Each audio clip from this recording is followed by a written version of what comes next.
there is a version of Abraham Lincoln that almost everyone knows. He is tall, thin, and dressed in black.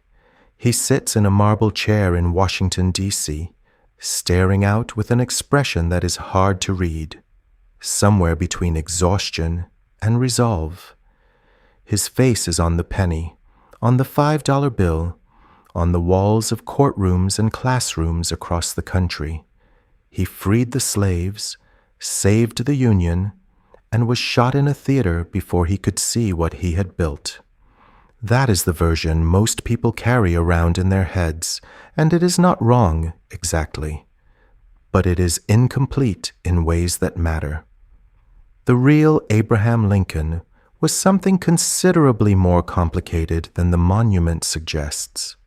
He was a man who grew up in conditions that most Americans today would struggle to imagine, not as a romantic tale of log cabins and frontier simplicity, but as genuine, grinding poverty, marked by loss, instability, and a father he could barely tolerate. He was a man who battled severe depression for most of his adult life, who considered suicide more than once, and who spent years in what people around him described as a kind of mental fog. He was a politician who failed repeatedly, who lost races and opportunities and positions he desperately wanted, and who spent nearly a decade wondering whether his political life was finished before it had really started. He was also a man of extraordinary ambition, not the quiet, modest ambition of someone content to do good work and go unnoticed, but a consuming, deliberate drive to matter, to be remembered, to leave something behind that would outlast him. People who knew Lincoln well in his younger years described this ambition plainly and without much softening. It was one of the most visible things about him. He wanted to be significant. He wanted history to know his name. And understanding that ambition, where it came from, how it shaped his decisions, what it cost him, is essential to understanding anything else about who he was. This video is not going to give you the marble version of Abraham Lincoln. It is going to give you the full one, the man who existed before the monument was built, who lived a life of real struggle and real contradiction, and who became, through a combination of intelligence, timing, political skill, and sheer persistence, one of the most consequential figures in American history. That story is more interesting than the simplified version, and in several places it is more uncomfortable. Both of those things are worth sitting with. To understand Lincoln properly, you have to start not with the man himself, but with the world he was born into, because that world shaped everything about him. In the early 19th century, the American frontier was not the romantic landscape of popular imagination. It was hard, dangerous, and deeply uncertain. Land titles were contested. Disease moved through communities without warning. Children died with alarming regularity. Fathers worked themselves into exhaustion and still could not always feed their families. Education was a luxury that most people on the frontier simply did not have access to. Books were rare, schools were irregular, and often non-existent for long stretches. The ability to read and write was not something everyone possessed, and the gap between those who could and those who could not was enormous. Lincoln was born into this world on the 12th of February, 1809, in a single-room log cabin in Hardin County, Kentucky. His family was poor in a way that went beyond simply not having money. They were poor in the structural, inherited sense, without land security, without education, without the kind of social connections that might have opened doors. His father, Thomas Lincoln, was by most accounts a decent enough man in terms of character. Honest, sociable, slow to take offense. But he was not a successful one. Neighbors remembered him as someone who worked only as much as was necessary, who moved from one piece of bad land to another, and who never seemed to accumulate anything lasting. The family relocated multiple times during Lincoln's childhood, each move driven in part by failed land claims and financial pressure.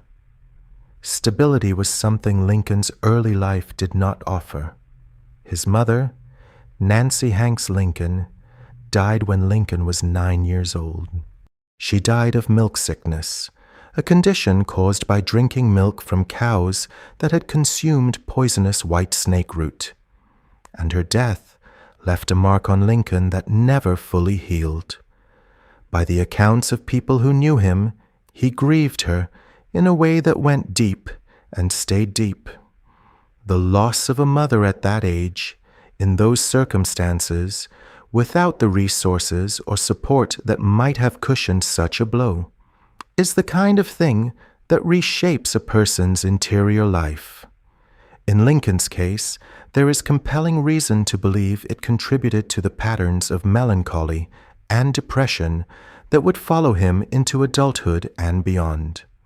What is striking about Lincoln's early life, looked at honestly, is not that he overcame hardship in a triumphant, straightforward way. It is that the hardship left real damage, and he carried that damage with him while still managing to build something remarkable. He did not emerge from poverty unscathed and unbothered, ready to inspire the nation. He emerged from it with wounds that never entirely closed, with a tendency toward dark moods that alarmed the people around him, and with a hunger for recognition and accomplishment that was, at least in part, a response to having grown up with so little of either. He also emerged with an intellect that was, by any measure, exceptional.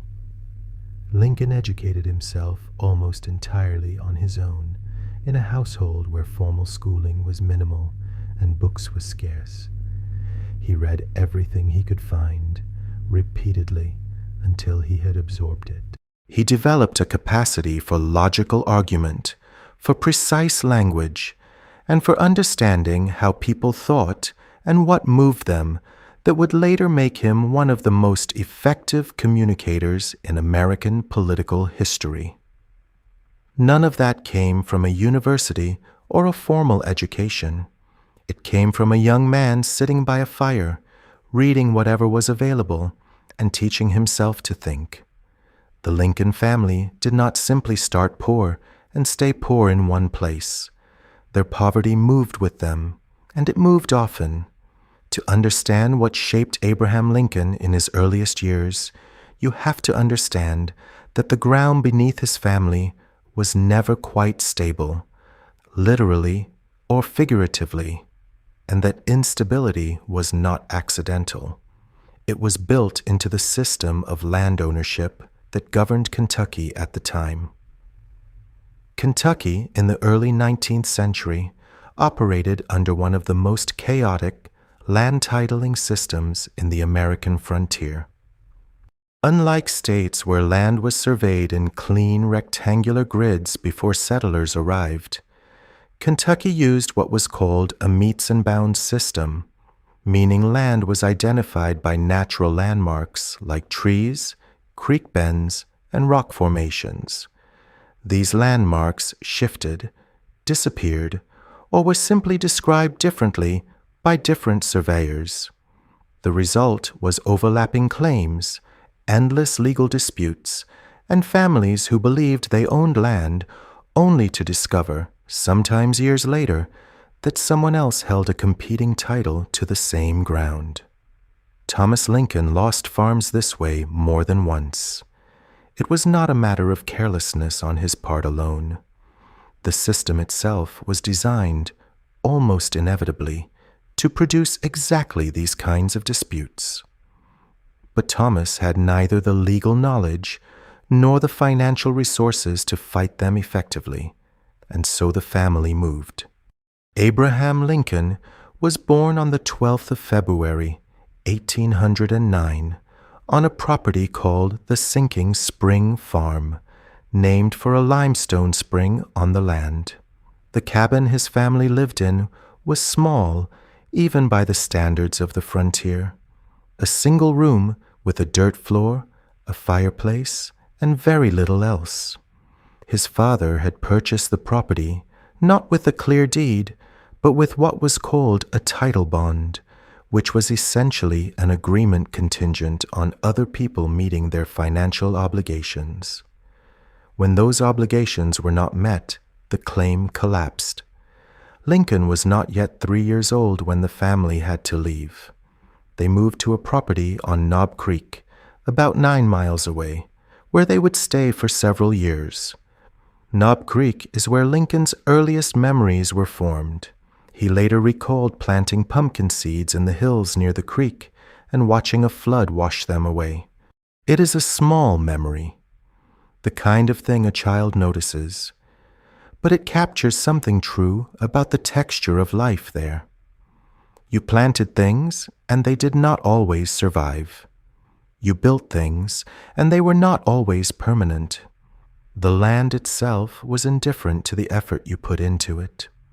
Thomas Lincoln farmed and worked as a carpenter during these years, doing well enough to sustain the family, but never well enough to get ahead in any meaningful sense.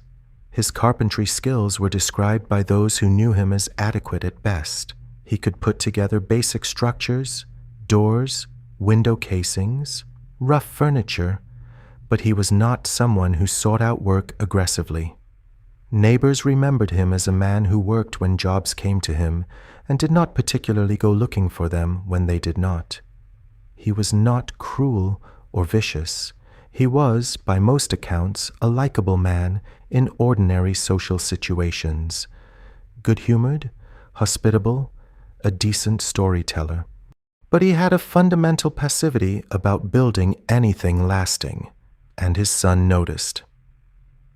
Abraham Lincoln's relationship with his father is one of the more revealing threads in his biography, and it runs in one direction almost without exception.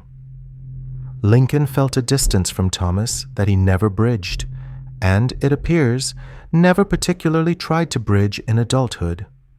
The distance was not born of a single dramatic incident, but of accumulated experience, of watching his father accept limitation after limitation without apparent frustration, of being put to work in ways that Lincoln later described using the language of servitude, and of sensing, from a young age, that Thomas did not especially recognize or value what made his son different.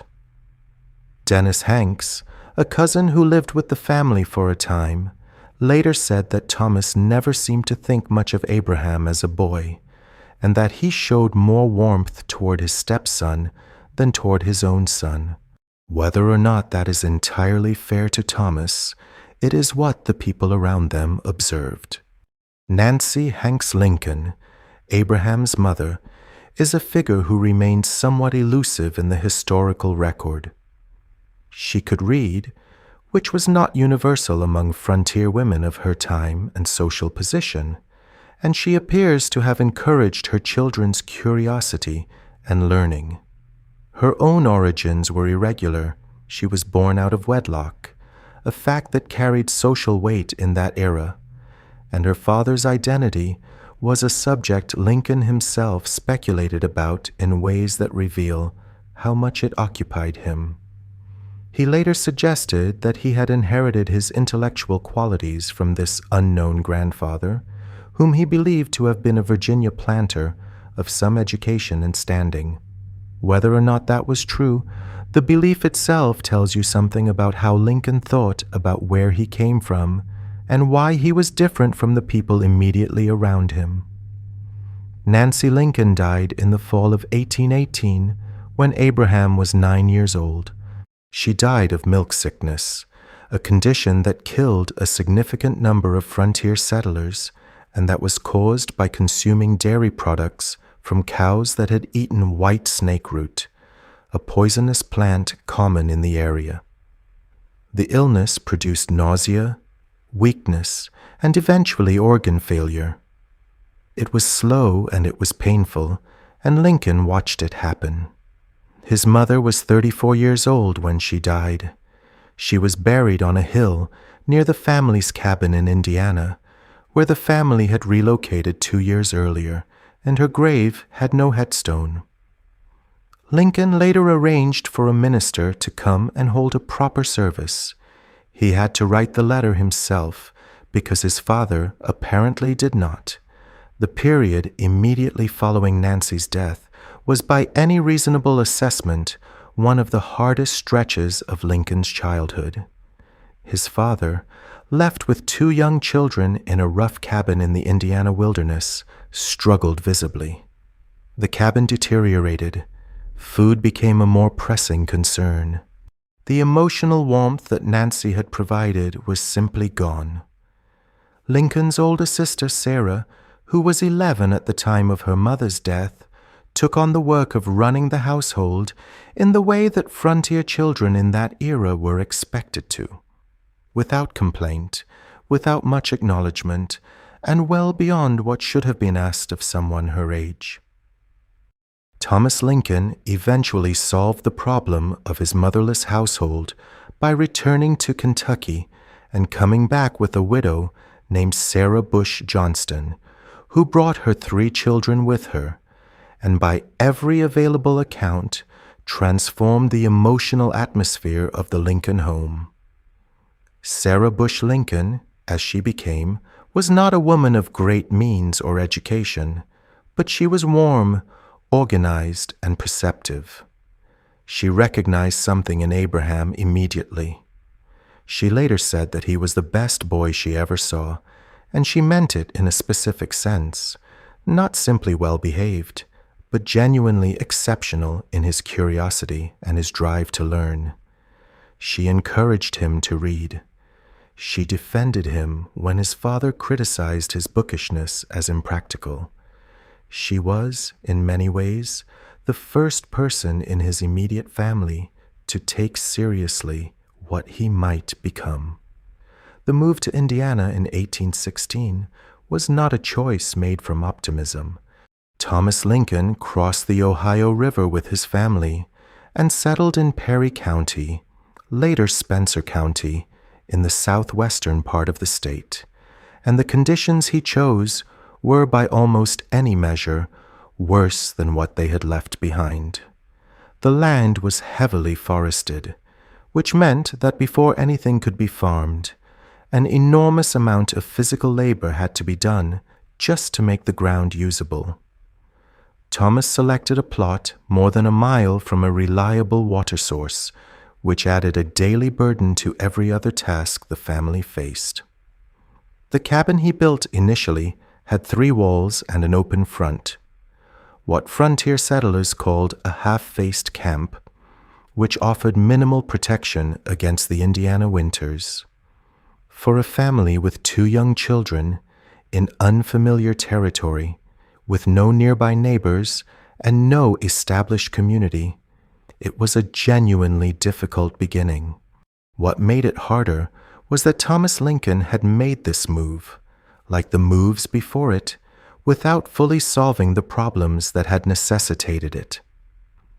The land disputes in Kentucky had cost him real property and real money, and he arrived in Indiana without significant resources to fall back on.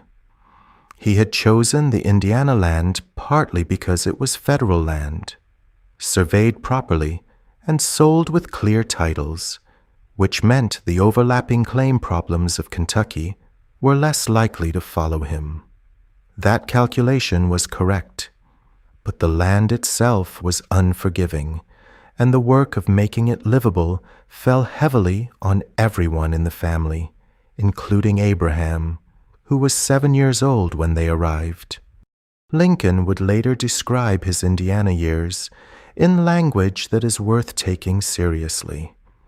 He said that he was put to work with an axe almost constantly from the time he arrived, and that the work continued without much interruption through his entire adolescence. He used the word slave to describe his situation, not casually, but deliberately. What he meant, specifically, was that under the legal customs of the time, a father had the right to the labor and wages of his minor children, and Thomas Lincoln exercised that right fully. When Abraham hired himself out to neighbors and earned money, that money went to his father. When neighbors needed labor and Thomas could spare his son, Abraham went. He had no legal claim to his own earnings until he turned 21.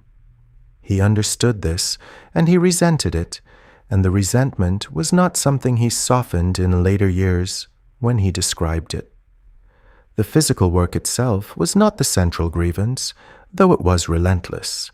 Lincoln was strong enough to handle it, and he was not, by nature, someone who avoided hard work when it served a purpose he understood. The grievance was more specific than that. It was about direction. Thomas Lincoln worked to sustain what existed. Abraham Lincoln, even as a teenager, was thinking about what could be built. Those two orientations did not fit together easily in the same household, and the friction between them was persistent. Into this already difficult situation came the event that defined Lincoln's early emotional life more than any other. In the autumn of 1818, the community around the Lincoln cabin was hit by an outbreak of milk sickness. Several families were affected. Thomas and Betsy Sparrow, who had helped raise Nancy Hanks and had followed the Lincolns to Indiana, both died within weeks of each other. Nancy Lincoln fell ill shortly after. She died on the 5th of October, 1818. She was 34 years old. Lincoln was 9. He helped his father build the coffin. He watched his mother be buried on a hill near the cabin, in a grave that would go without a proper marker for years. The minister, who eventually conducted a formal service, came only because Lincoln, as a young adult, wrote him a letter asking him to do so. That detail, Lincoln taking care of something his father had left undone, years after the fact, carries a particular weight when you consider how consistently that pattern repeated itself throughout their relationship. What followed Nancy's death was a period that neighbors and relatives later described with a consistent set of words: dark, difficult, neglected. Thomas Lincoln did what he could, which was not enough. His daughter Sarah, 11 years old, managed the household. Abraham, 9, worked and grieved. The cabin was poorly maintained. Food was adequate, but barely. There was no emotional structure to speak of, no adult presence consistently attending to what the children needed beyond their physical survival. Dennis Hanks, who lived with the family during this period, later recalled the atmosphere plainly. It was grim, and nobody was pretending otherwise. The arrival of Sarah Bush Johnston in 1819 changed things in ways that went beyond the practical. She came with furniture, with bedding, with a degree of domestic organization that the Lincoln cabin had not previously had. But more than the material improvements, she brought a quality of attention that Abraham had not experienced consistently from an adult in his immediate family. She saw him clearly. She understood that his appetite for reading and learning was not laziness or impracticality. It was the most important thing about him, and she treated it accordingly. She pushed Thomas to allow Abraham time to read. She made it possible, within the constraints of frontier life, for him to pursue what he was actually suited for. The Indiana years produced in Lincoln something that is easy to overlook when you focus on the hardship: a very precise understanding of what poverty does to people and what it does not have to do to them. He watched his father accept limitation as though it were permanent and natural. He decided, at some point during these years, that he did not accept that framing.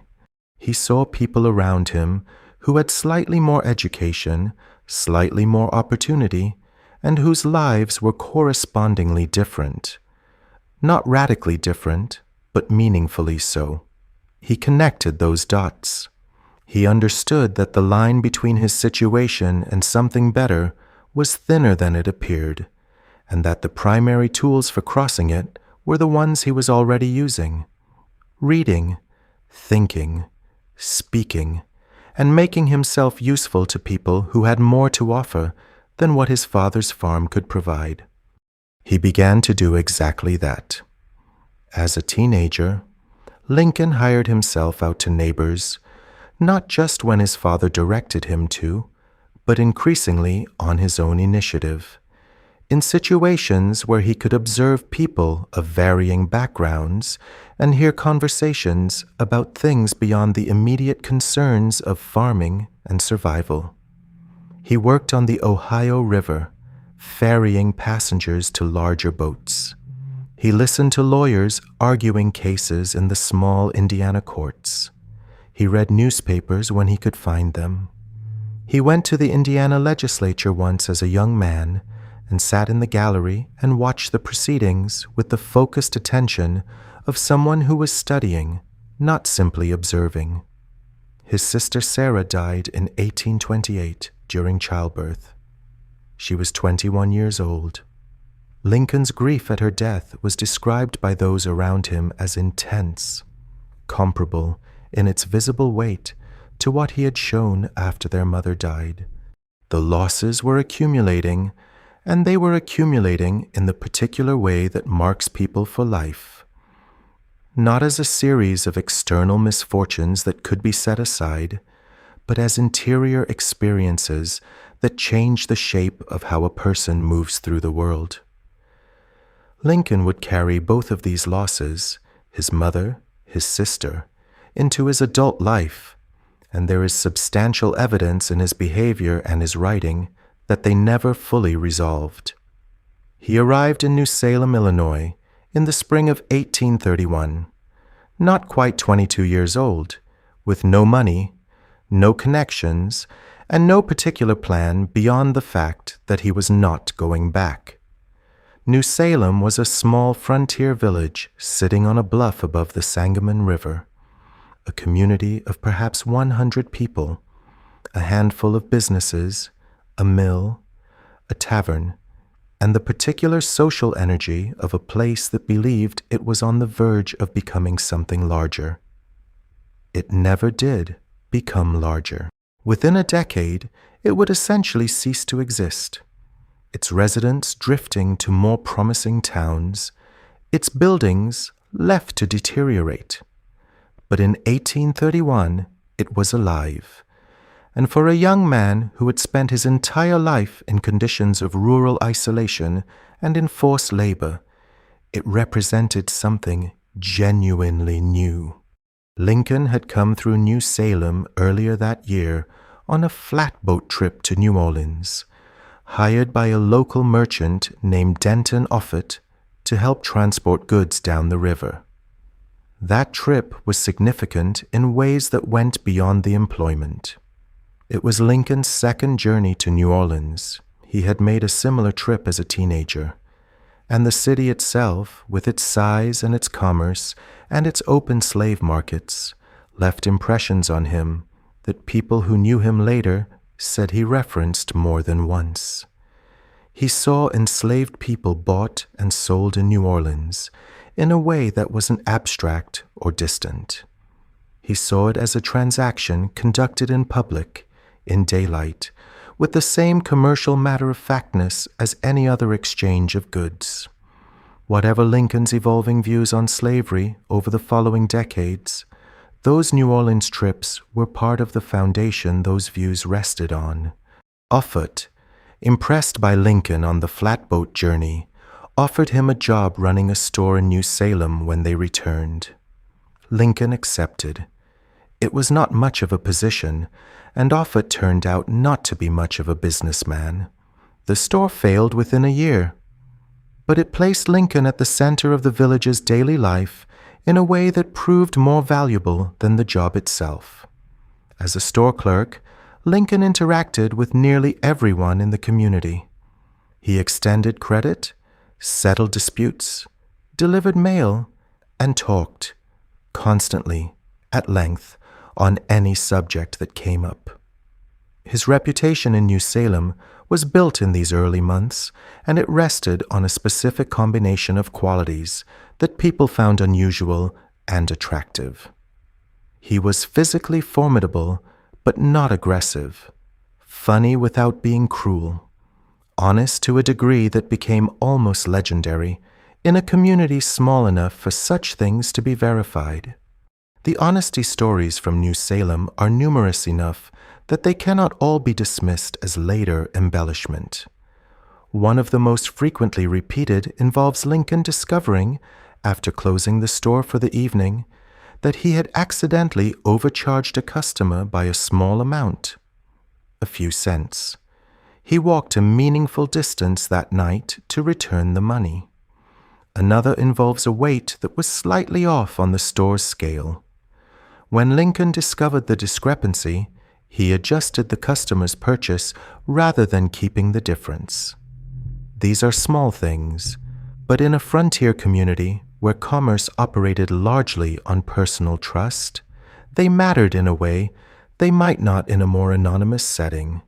People remembered. People talked. Lincoln's nickname in New Salem, Honest Abe, was not a political invention of later years.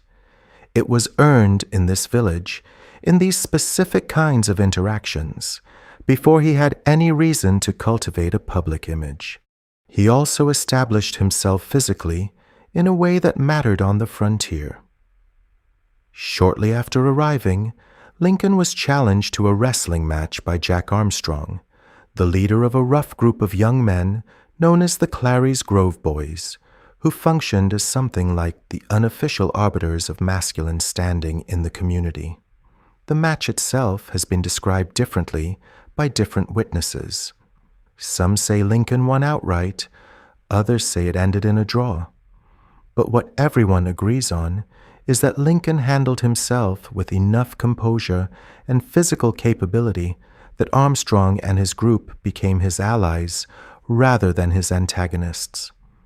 On the frontier, this kind of social establishment through physical confrontation was not incidental.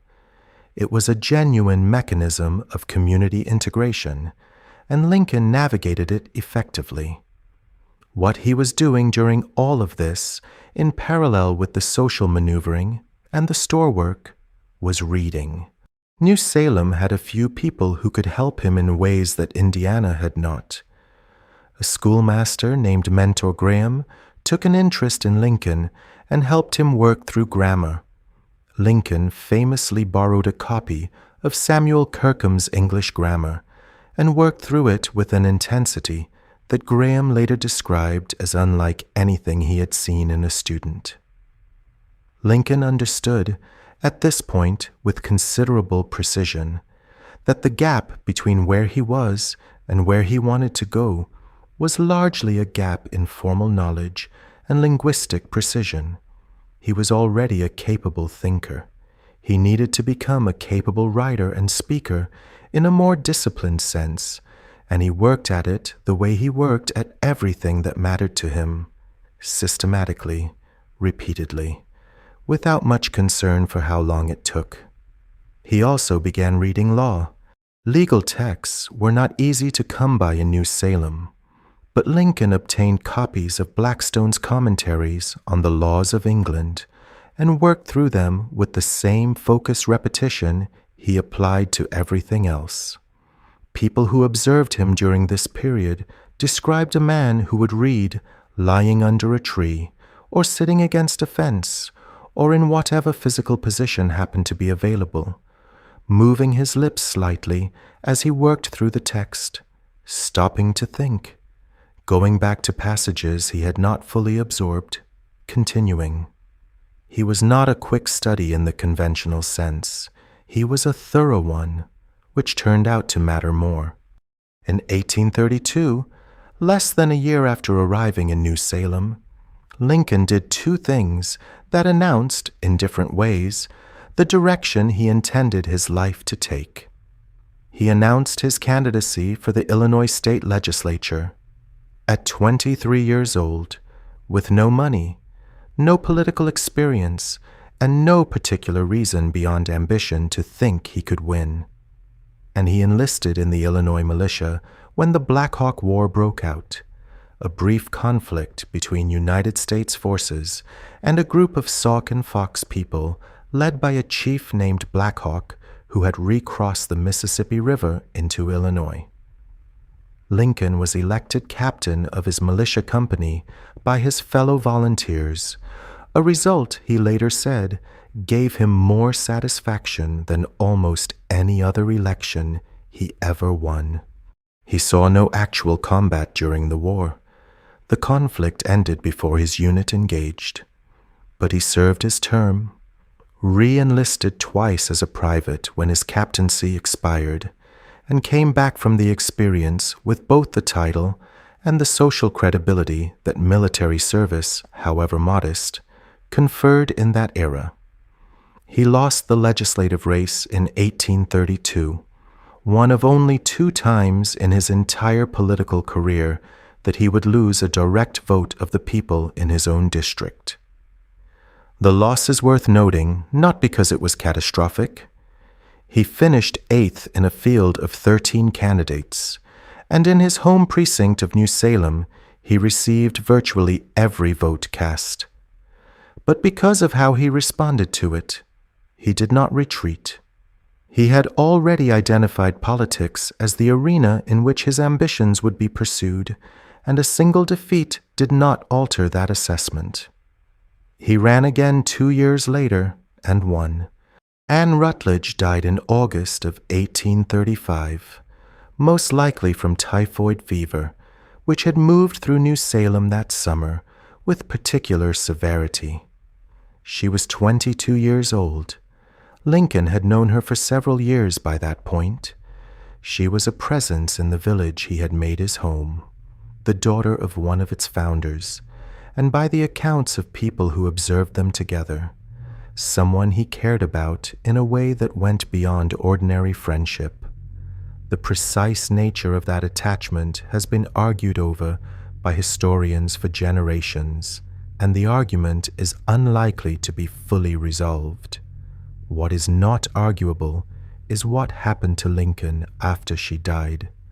The community around him became alarmed, not saddened on his behalf, not concerned in the mild way that neighbors concern themselves with a friend's grief, genuinely alarmed in the specific sense that people began to wonder whether Lincoln was going to harm himself.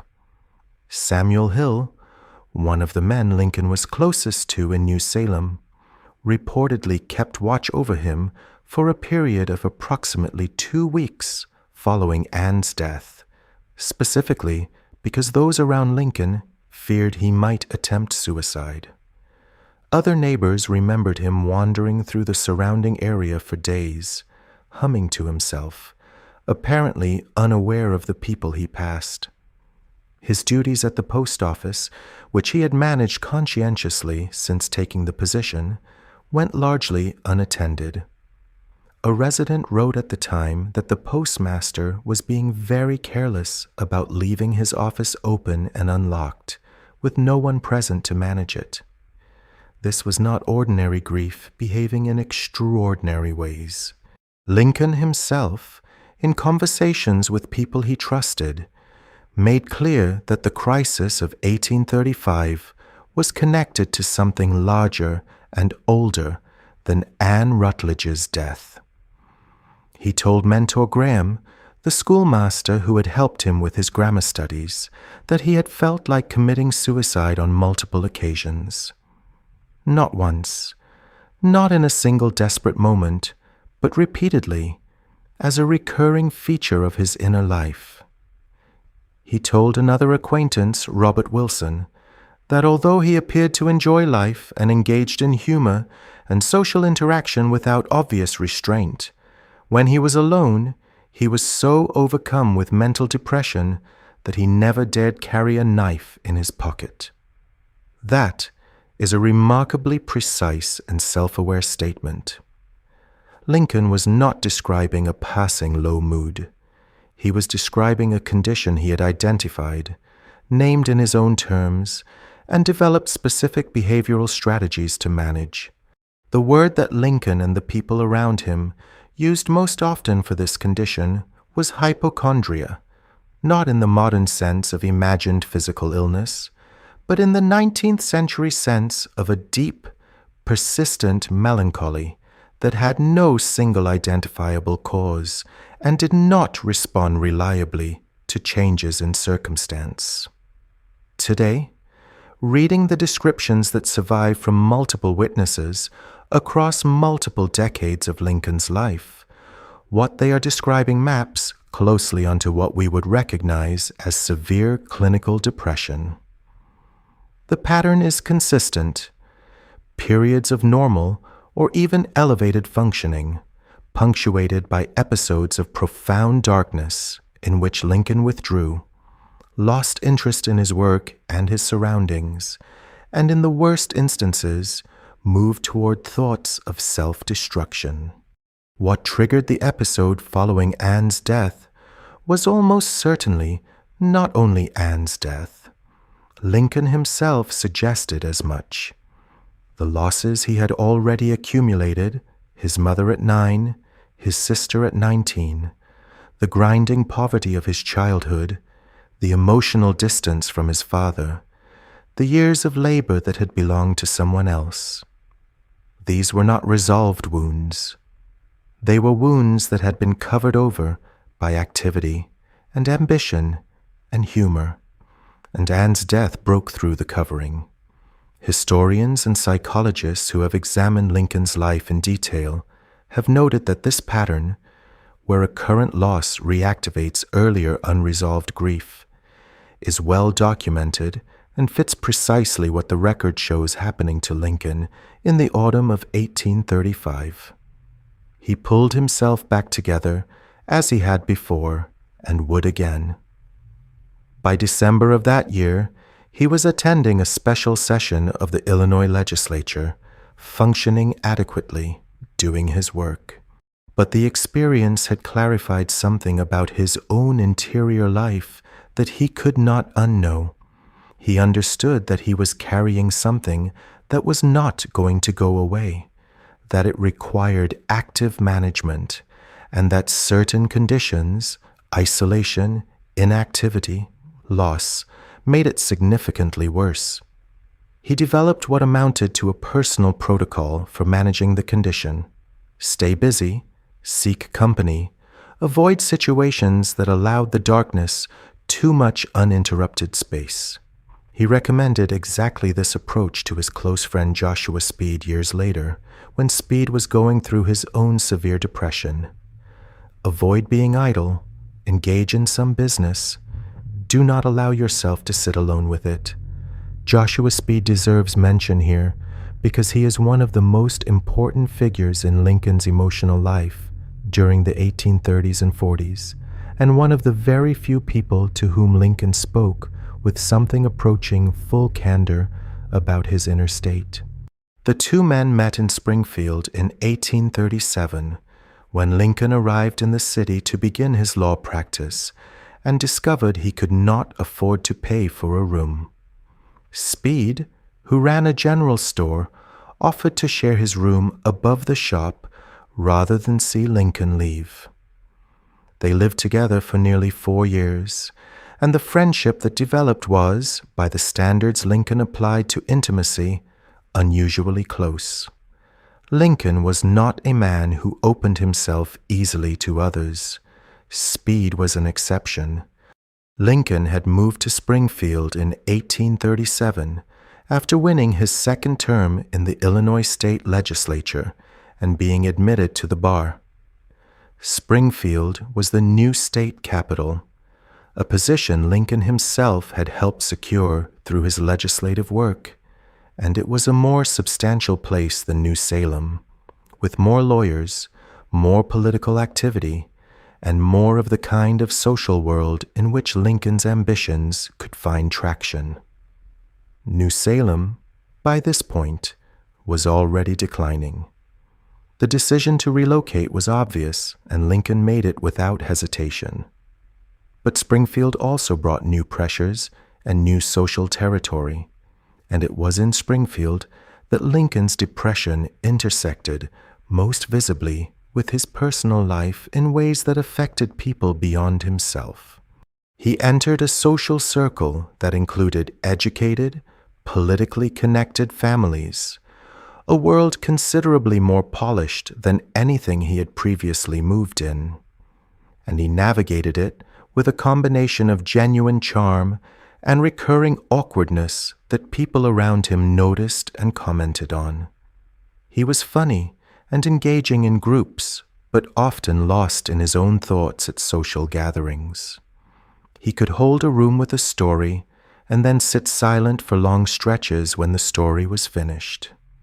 He was simultaneously one of the most sociable and one of the most solitary people in Springfield. His law practice, which he pursued in partnership with a man named John Todd Stewart and later with Stephen Logan, gave him structure and income and brought him into contact with an enormous range of people across central Illinois. He rode the 8th Judicial Circuit, a loop of county courthouses spread across the central part of the state, for weeks at a time each year, arguing cases in small towns, staying in taverns and private homes, building the network of personal relationships that would eventually underpin his political career. The circuit was where Lincoln became known, not just in Springfield, but across a wide swath of Illinois, and the friendships he made there were among the most durable of his life. Mary Todd arrived in Springfield in 1837 to live with her older sister Elizabeth, who had married Ninian Edwards, one of the more socially prominent men in the city. The Edwards household was a gathering point for Springfield's political and professional class, and Mary, at 20 years old, moved into it with a confidence and intellectual sharpness that immediately distinguished her from most of the young women in that circle. She had been educated at a boarding school in Lexington, Kentucky, genuinely educated in the sense of having studied French, literature, history, and politics at a level that was unusual for women of her era. She had opinions about political affairs, and she expressed them without apology. She could discuss the policy positions of Henry Clay, her family's preferred Whig statesman, with the same fluency that the lawyers and legislators around her brought to those conversations. This was not common, and it was noticed. Lincoln met her at a dance in 1839, by most accounts. What he said to her at that first meeting has been recorded in at least one version, that he wanted to dance with her in the worst way. And what she said in response, after he had done exactly that, was that he had done precisely that. Whether or not the exchange happened exactly as reported, it captures something true about the dynamic between them from the beginning. Mary was quick, verbally precise, and entirely willing to hold her own against someone who was himself considered exceptionally able with words. What drew them to each other is easier to describe than what held them together. They were both deeply interested in politics at a time when that was not a respectable interest for a woman to have publicly. They were both Whigs with genuine intellectual commitments to the party's positions, not simply inherited loyalties. They were both acutely aware of status and reputation.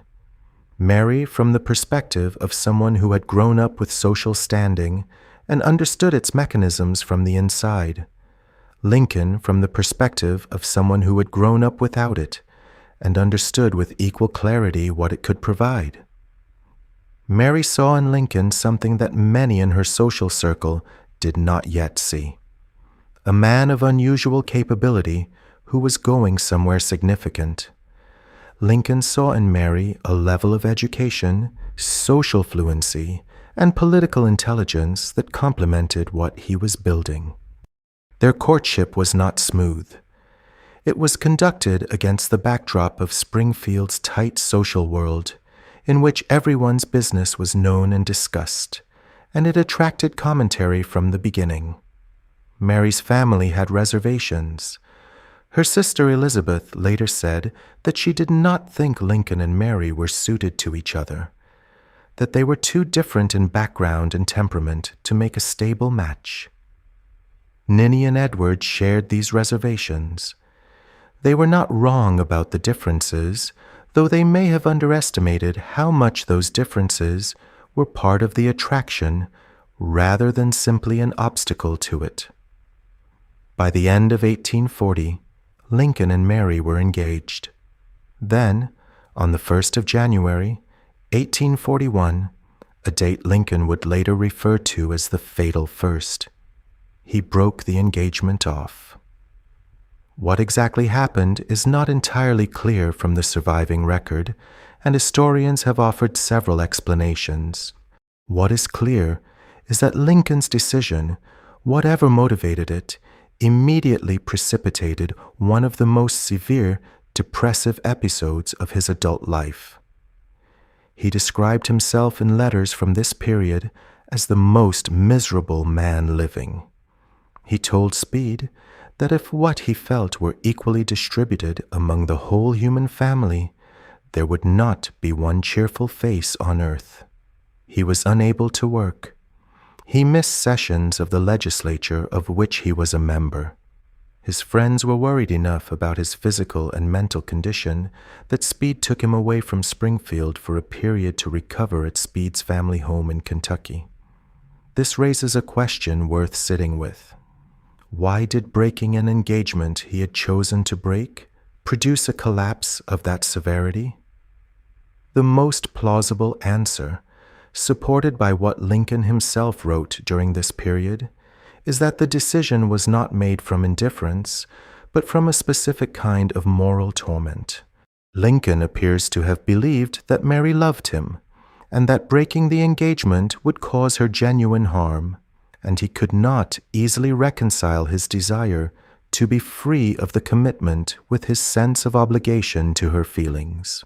He was not a man who could simply declare a preference and act on it without accounting for the cost to someone else. The conflict between what he wanted and what he felt he owed produced a paralysis that his system, already prone to depressive episodes under stress, could not absorb without breaking down. He and Speed were going through parallel romantic crises during this period. Speed was also wrestling with whether to commit to the woman he would eventually marry, Fanny Henning, and the letters the two men exchanged during 1841 and 1842 are among the most revealing documents Lincoln ever produced. He writes about his own psychology with a directness and self-awareness that he rarely displayed in public, analyzing his fears, his obligations, his ambiguity about marriage with a precision that suggests he understood himself quite well, even when that understanding did not make acting any easier. Lincoln and Mary Todd eventually reconciled in the fall of 1842, brought back together through the social maneuvering of a mutual friend. They were married on the 4th of November, 1842, in the Edwards parlor, in a ceremony arranged with very little advance notice. So little, in fact, that the wedding cake had to be ordered the same day. The speed of the final decision was characteristic of Lincoln's pattern with major commitments. Long deliberation, followed by sudden, definitive action once the deliberation resolved. The marriage produced 4 sons: Robert, born in 1843, Edward, born in 1846, William, known as Willie, born in 1850, and Thomas, known as Tad, born in 1853. Edward died in 1850 at the age of 3 from what was likely tuberculosis. Willie would die in 1862 in the White House at 11 years old from typhoid fever. The deaths of 2 of their children placed enormous strain on a marriage that was already navigating significant tensions along multiple dimensions. Mary Lincoln was by every account a difficult person to live with in the domestic sense, and she was also, by every account, a person whose difficulties were partly products of circumstances that deserved more compassion than they typically received. She suffered from severe headaches, likely migraines, that incapacitated her regularly. She had a temper that could be explosive, and that did not distinguish between appropriate and inappropriate targets. She spent money in quantities that consistently exceeded what the household budget allowed. And Lincoln, whose relationship with financial discipline was complicated by his own experience of poverty, did not manage this problem effectively. She was intensely jealous of Lincoln's attention in social situations in a way that embarrassed him and alienated people around them. At the same time, she was genuinely his political partner in ways that mattered. She followed his career with close attention, understood the landscape of his ambitions as well as anyone, and provided both encouragement and practical intelligence at moments when he needed both. When Lincoln was uncertain about pursuing the Senate race in 1855, it was Mary who pushed him forward. When he was building toward the presidential campaign, she was engaged with the strategy in ways that went beyond wifely support into something closer to active participation. She had always believed he would be president. She said so years before most people around Lincoln took the possibility seriously. Lincoln's domestic life in Springfield settled into a pattern that reflected both the genuine bonds and the genuine difficulties of the marriage. He was away on the judicial circuit for extended periods each year, weeks at a time, sometimes longer, and there is evidence that these absences were not entirely unwelcome to either party. The distance provided a pressure release that the household needed. When he was home, he was by most accounts a devoted and indulgent father, playing with his sons on the floor of the law office, allowing them liberties that his partners found maddening, and demonstrating in his relationship with his children a warmth and physical affection that stood in sharp contrast to what he had received from his own father. Politics, for Lincoln, was never a sideline. Even during the New Salem years, when he was clerking in a failing store and teaching himself law by firelight, he was watching the political world around him with the focused attention of someone who intended to enter it. His first campaign for the Illinois state legislature in 1832, launched when he was 23 years old, barely settled in New Salem, with nothing behind him but a militia captaincy and a local reputation for honesty, was not an impulsive decision. It was the first deliberate step in a direction he had already chosen. He lost that first race, as we have already established, but the margin of his loss told a specific story. In his home precinct of New Salem, where people actually knew him, he received 277 of the 284 votes cast. The voters who had watched him work, listened to him talk, and observed his character firsthand, gave him nearly everything they had. The problem was simple geography. He was unknown in the rest of the district. 2 years later, that problem was largely solved. He had spent those 2 years doing what he always did when he identified a deficit. He worked at it directly, systematically, and without apparent frustration. He traveled, he talked, he listened, he made himself known. In August of 1834, he won a seat in the Illinois House of Representatives, finishing second in a field of 13 candidates. He was 25 years old.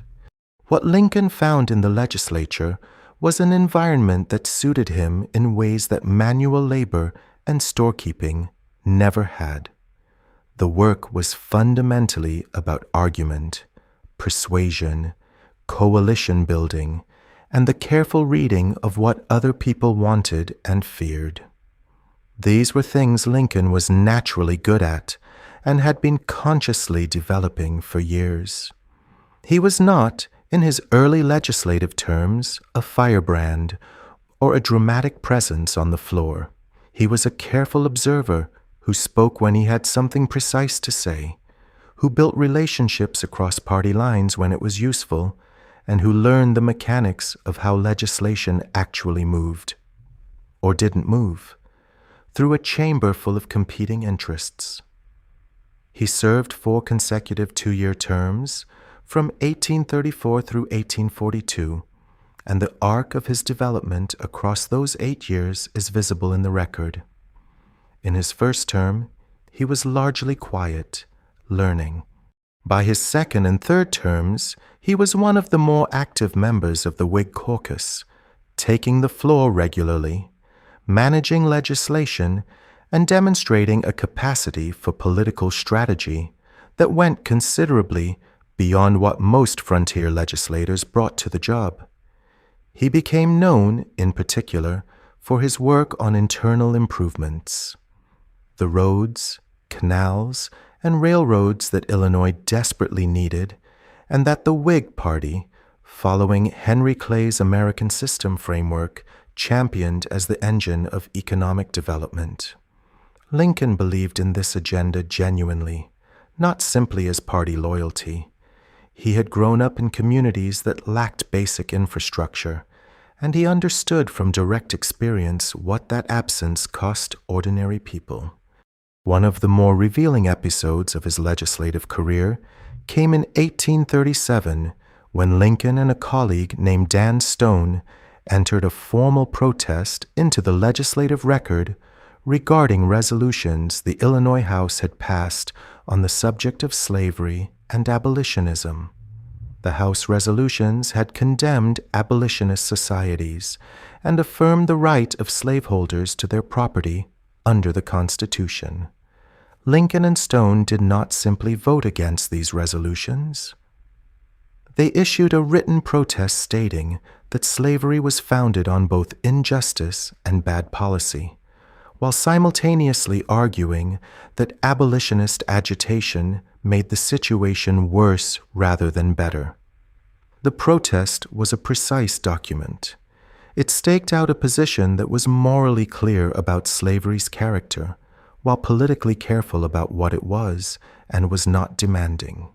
That combination, moral clarity about the principle, strategic caution about the application, would define Lincoln's public approach to slavery for the next 25 years. His legal career was developing alongside his legislative one throughout this period. After being admitted to the bar in 1836, he joined a law partnership with John Todd Stewart, Mary Todd's cousin, which gave him both a professional footing and a useful connection to Springfield's established social network. He was not, by the standards of the Illinois bar, an immediately polished attorney. His courtroom manner in the early years was sometimes rough, and he lost cases he should have won. But he was building something more durable than early polish. He was developing a reputation for thorough preparation, for honest dealing with judges and opposing counsel, and for an ability to speak to juries in language they actually understood and responded to. The legislature brought him into contact with Stephen Douglas for the first time during these years. Douglas was a Democratic legislator before he became a senator, and the contrast between the two men was visible from their earliest interactions. Douglas was compact, aggressive, rhetorically forceful, and politically calculating in a way that made him formidable and occasionally ruthless. Lincoln was taller, slower in his delivery, funnier, and more willing to concede points he could not win in order to press harder on the ones he could. They argued on the floor, they debated publicly around the state, and they developed the kind of mutual awareness that comes from repeatedly measuring yourself against a specific opponent over many years. Each man understood the other's strengths and vulnerabilities with considerable precision long before their famous Senate debates of 1858. Springfield itself was changing during these years in ways that affected Lincoln's position within it. The city was growing, becoming more commercially active, attracting lawyers and merchants and politicians from across the state. Lincoln's law partnership moved through several iterations. After Stuart, he partnered with Stephen Logan, a more technically precise attorney whose influence sharpened Lincoln's legal thinking considerably. And then, in 1844, he formed the partnership with William Herndon that would last until Lincoln left for Washington. Herndon was 9 years younger than Lincoln, intensely well-read in ways that complemented Lincoln's more self-directed education, and deeply devoted to his senior partner in a way that occasionally shaded into idealization. Their partnership worked because their skills genuinely complemented each other, and because Lincoln trusted Herndon with a degree of candor he extended to very few people. The legislative chapter of Lincoln's career ended in 1842 when he chose not to seek a fifth term, partly because he had agreed to rotate the Whig nomination for the seat with 2 colleagues, and it was someone else's turn, and partly because his ambitions had outgrown the state legislature. He wanted to go to Washington, he wanted a seat in Congress, and he spent the next several years pursuing it through the internal politics of the Illinois Whig Party, with a determination that was characteristic of how he pursued anything he had decided he genuinely wanted. Washington, in 1847, was not impressed by Abraham Lincoln. That is not an exaggeration. It is simply the reality of what a freshman congressman from Illinois represented in the capital's social and political hierarchy. He arrived with no seniority, no powerful patrons, and no particular reputation beyond the borders of his home state. The Whig Party itself was in uncertain condition, internally divided and struggling to articulate a coherent national identity beyond its opposition to Democratic policies. Lincoln took his seat in the House of Representatives in December of 1847 and found himself one voice among many in a chamber that was already consumed by the most explosive question in American political life. That question was slavery. Specifically, whether it would be permitted to expand into the territories the United States had acquired or was in the process of acquiring from Mexico. The Mexican-American War had ended effectively by the time Lincoln arrived in Washington, though the formal peace treaty was still being negotiated. President James Polk had prosecuted the war with a justification that Lincoln found constitutionally dubious and politically dishonest. Polk had claimed that Mexico had shed American blood on American soil, triggering the conflict. Lincoln, in one of his earliest acts as a congressman, introduced what became known as the Spot Resolutions, a series of formal demands that Polk identify the precise spot on which American blood had allegedly been shed, so that Congress could determine whether that spot was actually American territory at all. It was a legally precise challenge. It was also politically a disaster. Illinois voters had largely supported the war, challenging its justification, even on careful constitutional grounds, read back home as disloyalty to American soldiers in the field. Lincoln's Democratic opponents wasted no time using it against him. The Illinois press was not kind. He had staked out a position that was arguably correct on the merits and almost certainly wrong in terms of its political consequences, and the gap between those two things is one he had not fully accounted for when he made his move. He served one term. He had agreed, as part of the rotation arrangement within the Illinois Whig Party, not to seek re-election, and he honored that agreement. But even if the arrangement had not existed, there is reason to doubt the term would have been a political launching pad. He had not distinguished himself in the way he had hoped. He had made one significant speech on the war that generated more criticism than praise. He had voted reliably with the Whig caucus and handled constituency matters competently, but nothing he did in Washington created the kind of momentum he had imagined when he pursued the seat. He wanted something to show for it. After leaving Congress in 1849, Lincoln sought appointment as Commissioner of the General Land Office, a federal position that would have kept him in Washington and provided both income and continued political relevance. He lobbied for it directly and through allies. He did not get it. The appointment went to someone else, and the rejection stung in the particular way that disappointments sting when you have worked hard and openly for something and still come up short. He was offered a consolation prize, the governorship of Oregon Territory. He turned it down. Oregon was distant, its politics unfamiliar, and accepting would have meant removing himself from Illinois at the precise moment when Illinois was where his future, if he had one, was going to be built. It was the right decision, but making it required him to accept that he was going home without the thing he had gone to Washington to get. What followed is what his biographers have called, with reasonable accuracy, the wilderness years. From 1849 to 1854, Lincoln largely withdrew from political life. Not entirely. He gave occasional campaign speeches for Whig candidates, attended party events, maintained his network of friendships and professional connections. But the consuming, daily engagement with political maneuvering that had characterized his life since his first legislative campaign was largely absent.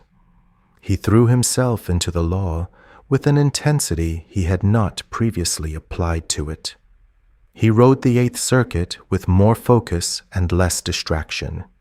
He became, during these years, a genuinely accomplished attorney rather than simply a capable one, someone whose preparation was thorough, whose courtroom judgment was reliable, and whose reputation extended well beyond Sangamon County.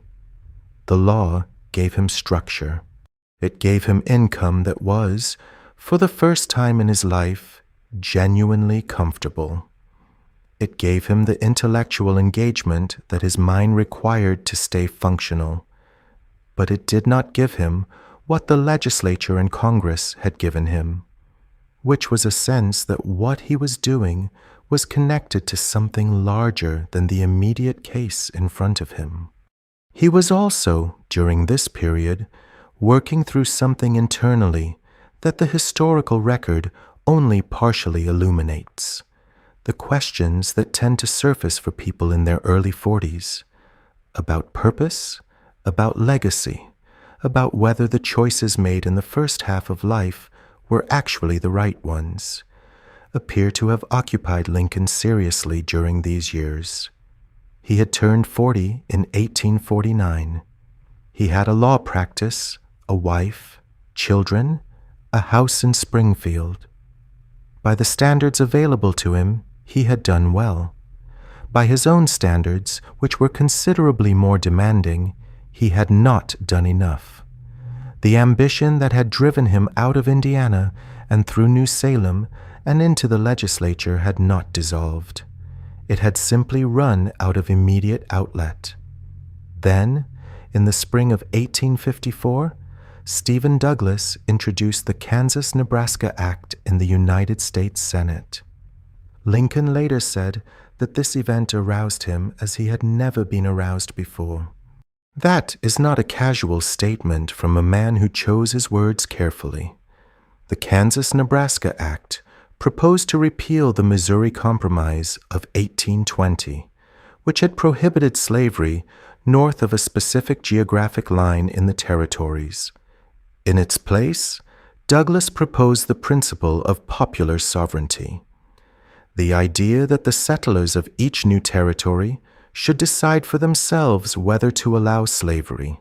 The practical effect, if the act passed, would be to open vast territories that had been legally closed to slavery for more than 30 years. It passed, and Lincoln's response to it changed everything. The thing about the Kansas-Nebraska Act that made it so politically explosive was not simply what it did. It was what it undid. The Missouri Compromise of 1820 had been for more than 30 years the foundational agreement governing slavery's geographic boundaries in the United States.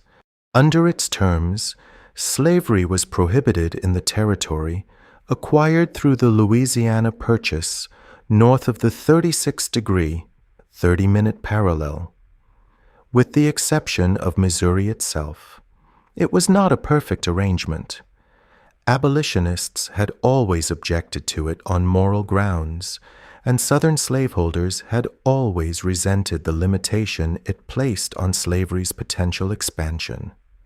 But it had functioned as a stable boundary, a line both sides had grudgingly accepted, and the stability it provided had allowed American political life to operate around the slavery question without being entirely consumed by it. Douglas's act erased that line. In its place came popular sovereignty, a principle that sounded democratic and reasonable on the surface, but contained, when examined carefully, a fundamental deception.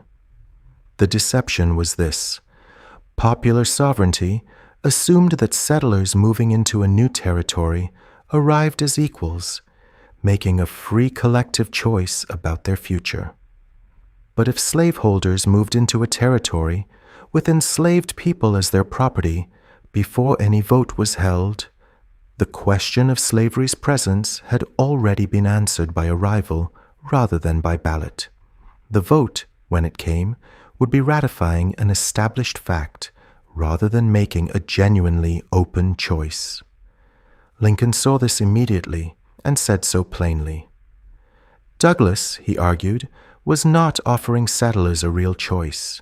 He was offering them the appearance of one. But Lincoln's objection went deeper than the procedural problem. It went to the Declaration of Independence.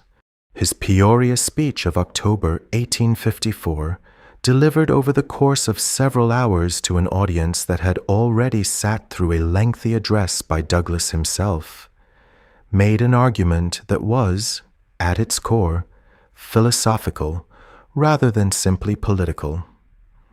Lincoln's position was that the Declaration's assertion that all men are created equal was not a statement about the political conditions that existed in 1776.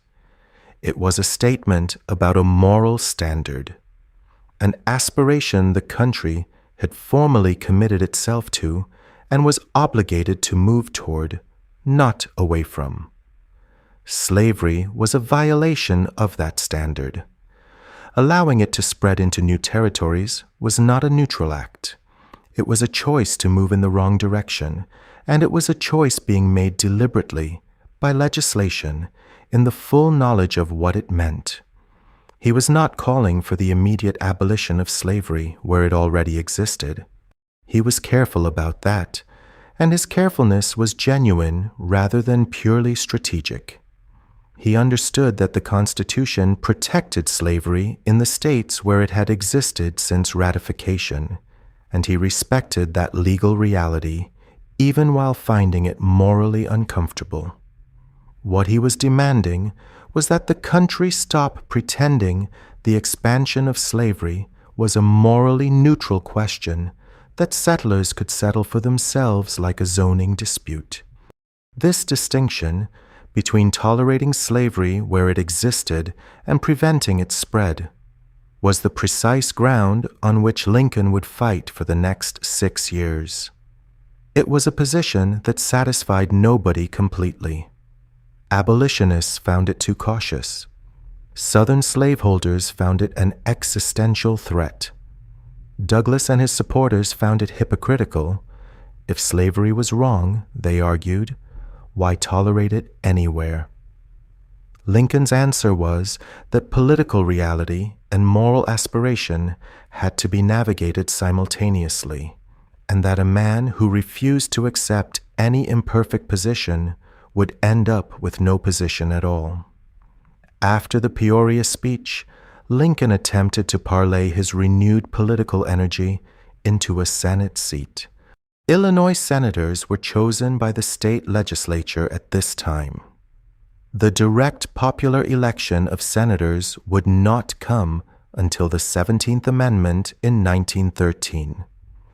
And Lincoln worked the incoming legislative session hard, building support among the anti-Nebraska coalition that had emerged from the 1854 elections.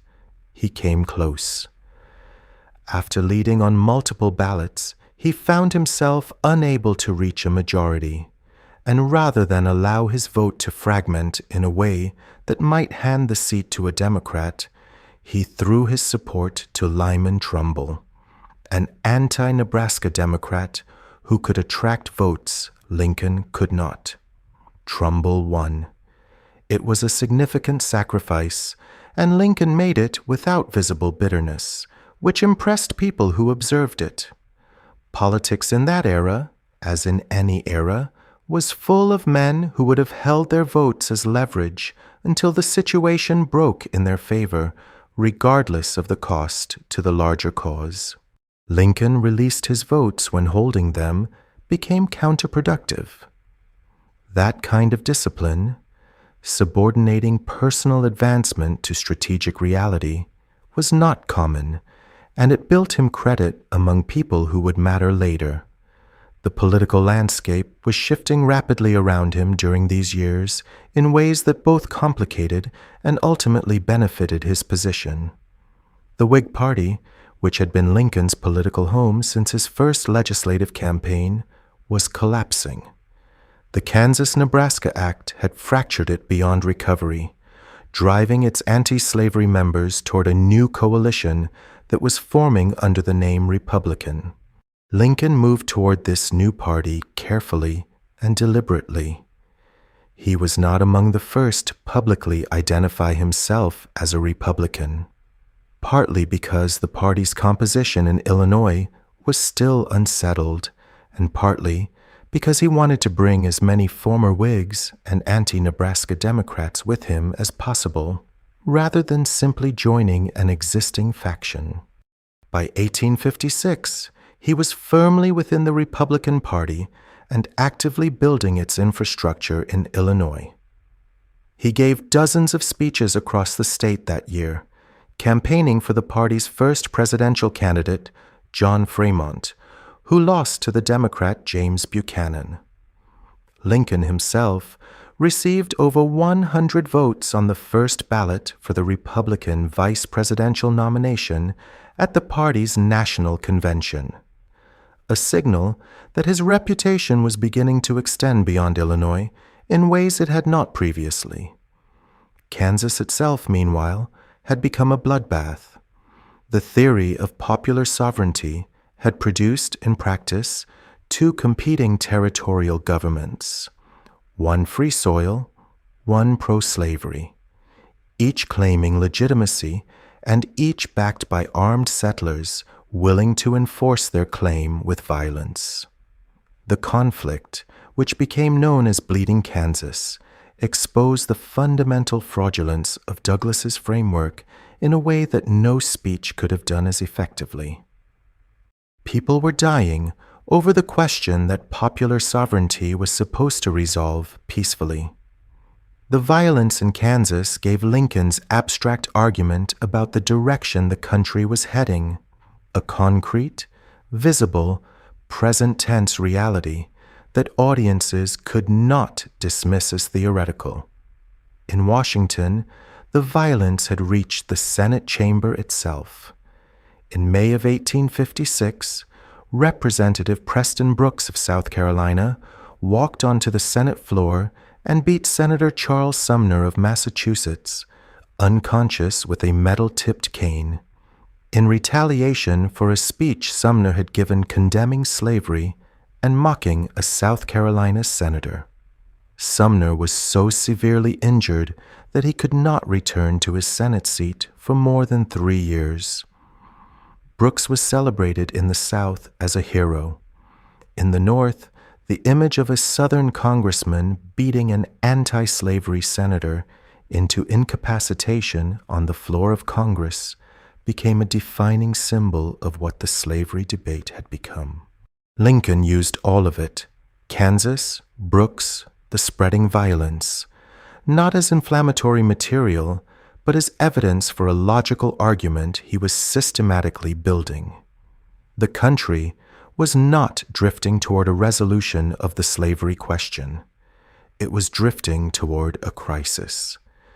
The only question was whether that crisis would be navigated by people who understood what was actually at stake, or by people who were pretending the question could be indefinitely deferred.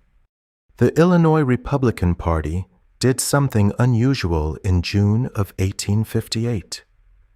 At their state convention in Springfield, they formally declared Abraham Lincoln their candidate for the United States Senate. Before the campaign had even properly begun, before any votes had been cast by the legislature that would actually decide the race. It was a deliberate maneuver designed to prevent the kind of fractured outcome that had cost Lincoln the Senate seat 4 years earlier, when anti-Nebraska Democrats had split their votes and muddied the coalition's direction. This time, the party was unified behind one man from the start. Lincoln accepted the nomination with a speech that opened with a line he had been privately testing on friends for months, gauging their reactions before committing to it publicly. A house divided against itself cannot stand. He was quoting scripture, the Gospel of Mark, but the application was entirely political. His argument was direct. The United States could not continue indefinitely as a nation half slave and half free. It would eventually become one or the other. This was not a call for immediate abolition. It was a statement about trajectory, about the logical endpoint of the path the country was currently on. And it was deliberately framed to force the question that popular sovereignty kept trying to avoid. Douglas, who was seeking his third Senate term and was at the height of his national prominence, did not take Lincoln lightly. He had faced him too many times for that, but Douglas had a significant structural advantage. He was the incumbent, he was nationally famous, and President James Buchanan's administration, despite being of Douglas's own Democratic Party, was sufficiently hostile to Douglas over the Kansas question that some anti-Buchanan Democrats were actually inclined to support Lincoln. The political landscape was complicated in ways that neither man could fully control. Lincoln proposed a series of direct debates. Douglas, who had little to gain and something to lose by elevating his lesser-known opponent to his own platform, nonetheless accepted, probably calculating that refusing would look like weakness. They agreed on 7 debates, one in each of Illinois' congressional districts, where they had not already both spoken. The locations were Ottawa, Freeport, Jonesboro, Charleston, Galesburg, Quincy, and Alton. The debates ran from August through October of 1858. Each debate followed the same format. One candidate spoke for 60 minutes, the other responded for 90, and the first candidate closed with a 30-minute rebuttal. The crowds were enormous by any standard. Thousands of people traveling significant distances on foot, by horse, and by whatever rail connections existed, standing in fields and town squares in summer heat and autumn chill to listen to two men argue for hours about constitutional law, the nature of democracy, and the future of slavery in America. Newspapers across the country reprinted the transcripts. People in states that had no direct stake in the Illinois Senate race read them with intense interest. Douglas's central strategy was to paint Lincoln as a radical abolitionist, someone who wanted immediate emancipation, racial equality, and the full integration of Black Americans into white society. He pursued this line relentlessly and without much subtlety, appealing to the racial anxieties of Illinois voters with a directness that by contemporary standards is deeply uncomfortable to read. He repeatedly suggested that Lincoln's position would lead to racial mixing, to Black men competing with white men for jobs and social standing, to the dismantling of a social order that his audiences largely took for granted. Lincoln's responses to these attacks reveal both his skill and the genuine complexity of his position. He did not accept Douglas's characterization, but neither did he fully embrace what modern audiences might expect. He stated clearly and repeatedly that he did not believe in the social and political equality of Black and white people as things currently stood. A statement that has troubled Lincoln's admirers ever since, and that requires careful contextualization rather than either dismissal or excuse. What Lincoln was doing, in part, was refusing to be defined by Douglas's framing. He knew that Illinois voters in 1858 were not prepared to support a candidate who advocated full racial equality, and he did not pretend otherwise. But he also insisted, with equal clarity, that the fact that Black people were not his social equals did not mean they were not human beings with natural rights, including specifically the right not to be enslaved and not to have the fruits of their labor taken from them by force, the right to the fruits of one's own labor. That was Lincoln's moral foundation, and it was not accidental. It connected directly to his own experience, to the years of labor he had performed under his father's legal authority, to the enforced condition he had described using the word slavery. When Lincoln talked about what slavery violated at its core, he was talking about something he understood from the inside, not simply as an abstraction. The most consequential exchange of the entire debate series came at Freeport, the second debate, where Lincoln posed a question to Douglas that had been carefully constructed to put him in an impossible position. The question was this: given the Supreme Court's recent Dred Scott decision, which had ruled that Congress had no authority to prohibit slavery in the territories, could the settlers of a territory still legally exclude slavery through popular sovereignty? Douglas had to answer, and either answer destroyed something important. If he said yes, settlers could still exclude slavery despite the Dred Scott ruling. He was openly defying the Supreme Court's authority, which would alienate the Southern Democrats whose support he needed for a presidential run in 1860. If he said no, they could not exclude slavery regardless of their vote. Then popular sovereignty was revealed as an empty promise, which would alienate the northern voters he needed to win in Illinois. Douglas answered yes. Settlers could exclude slavery through what he called unfriendly legislation, by simply refusing to pass the local laws that slavery needed to function. It became known as the Freeport Doctrine, and while it satisfied enough Illinois voters to help him win the Senate race, it did precisely the damage to his national standing that Lincoln had intended. Southern Democrats never forgave it. When the Democratic National Convention met in Charleston in 1860, Douglas could not secure a 2/3 majority for the nomination because Southern delegates refused to support a man who had publicly said territories could exclude slavery. The party split, and that split, more than any other single factor, made Lincoln's path to the presidency possible. Lincoln lost the Senate race. The legislative apportionment in Illinois favored Democrats in ways that did not reflect the actual popular vote. Lincoln's candidates for the legislature won more total votes than Douglas's candidates, but Douglas's side won more seats. And when the legislature convened in January of 1859, it re-elected Douglas by a margin of 54 to 46. The Cooper Union speech did something specific that Lincoln needed it to do.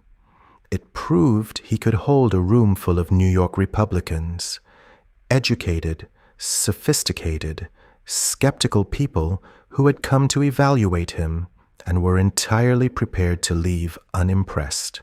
He held them.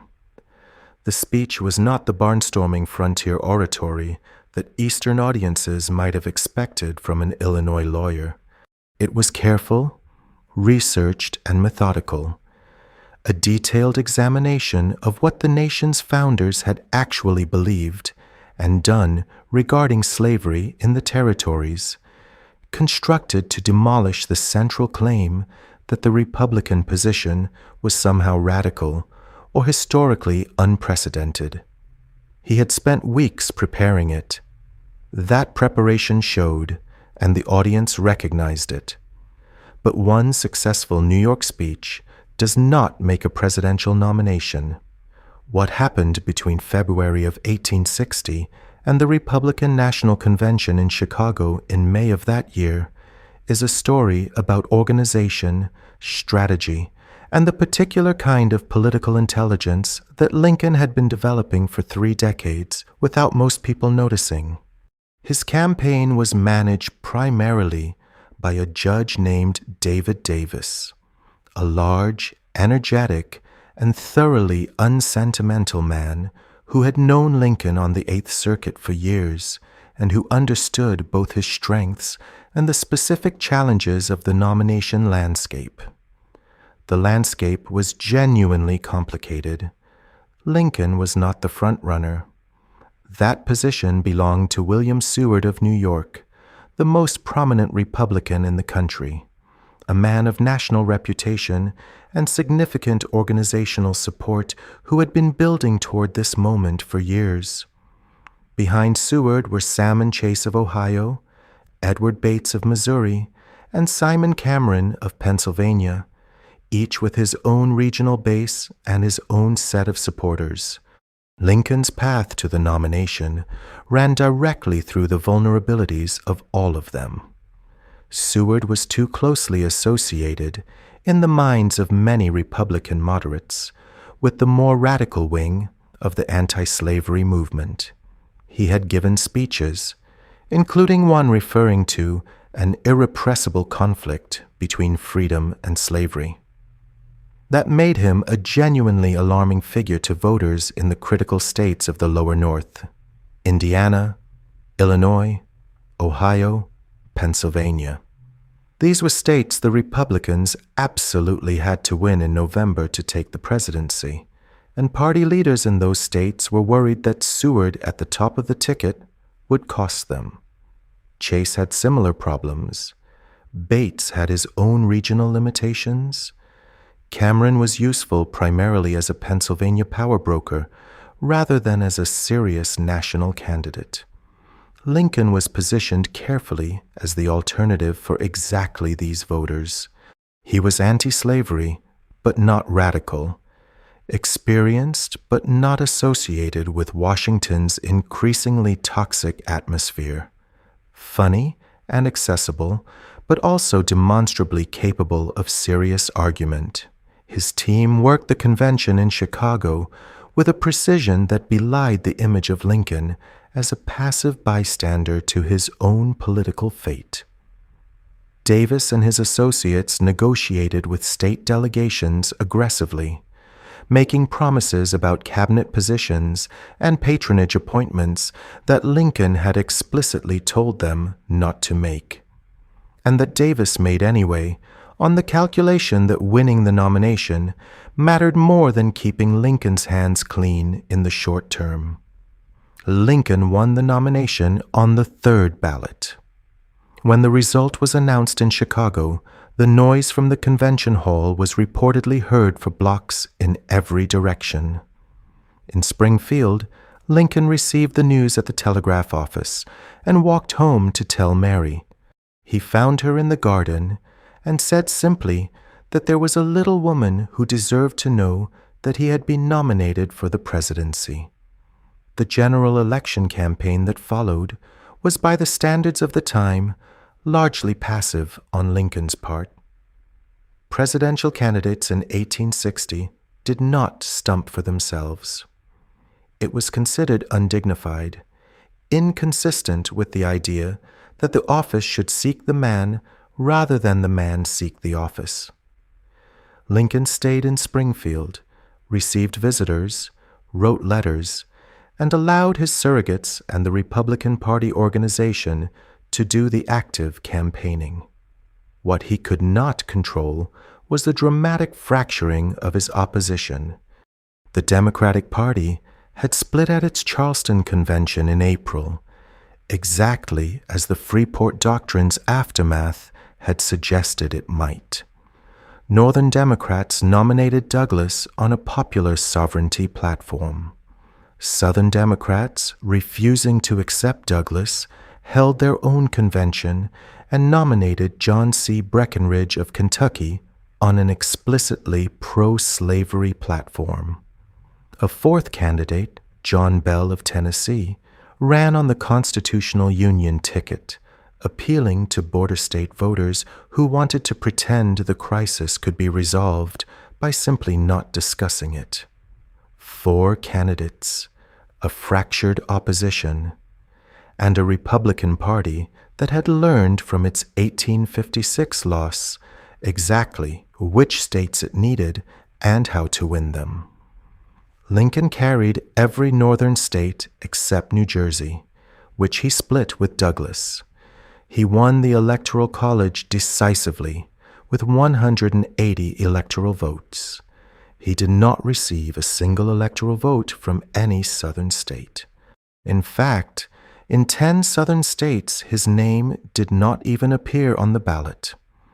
He won the presidency of the United States with roughly 40% of the popular vote, a plurality, not a majority, which meant that the majority of Americans who voted in 1860 had voted for someone other than him. This fact was not lost on the South. Before Lincoln had even left Springfield for Washington, 7 southern states had seceded from the Union.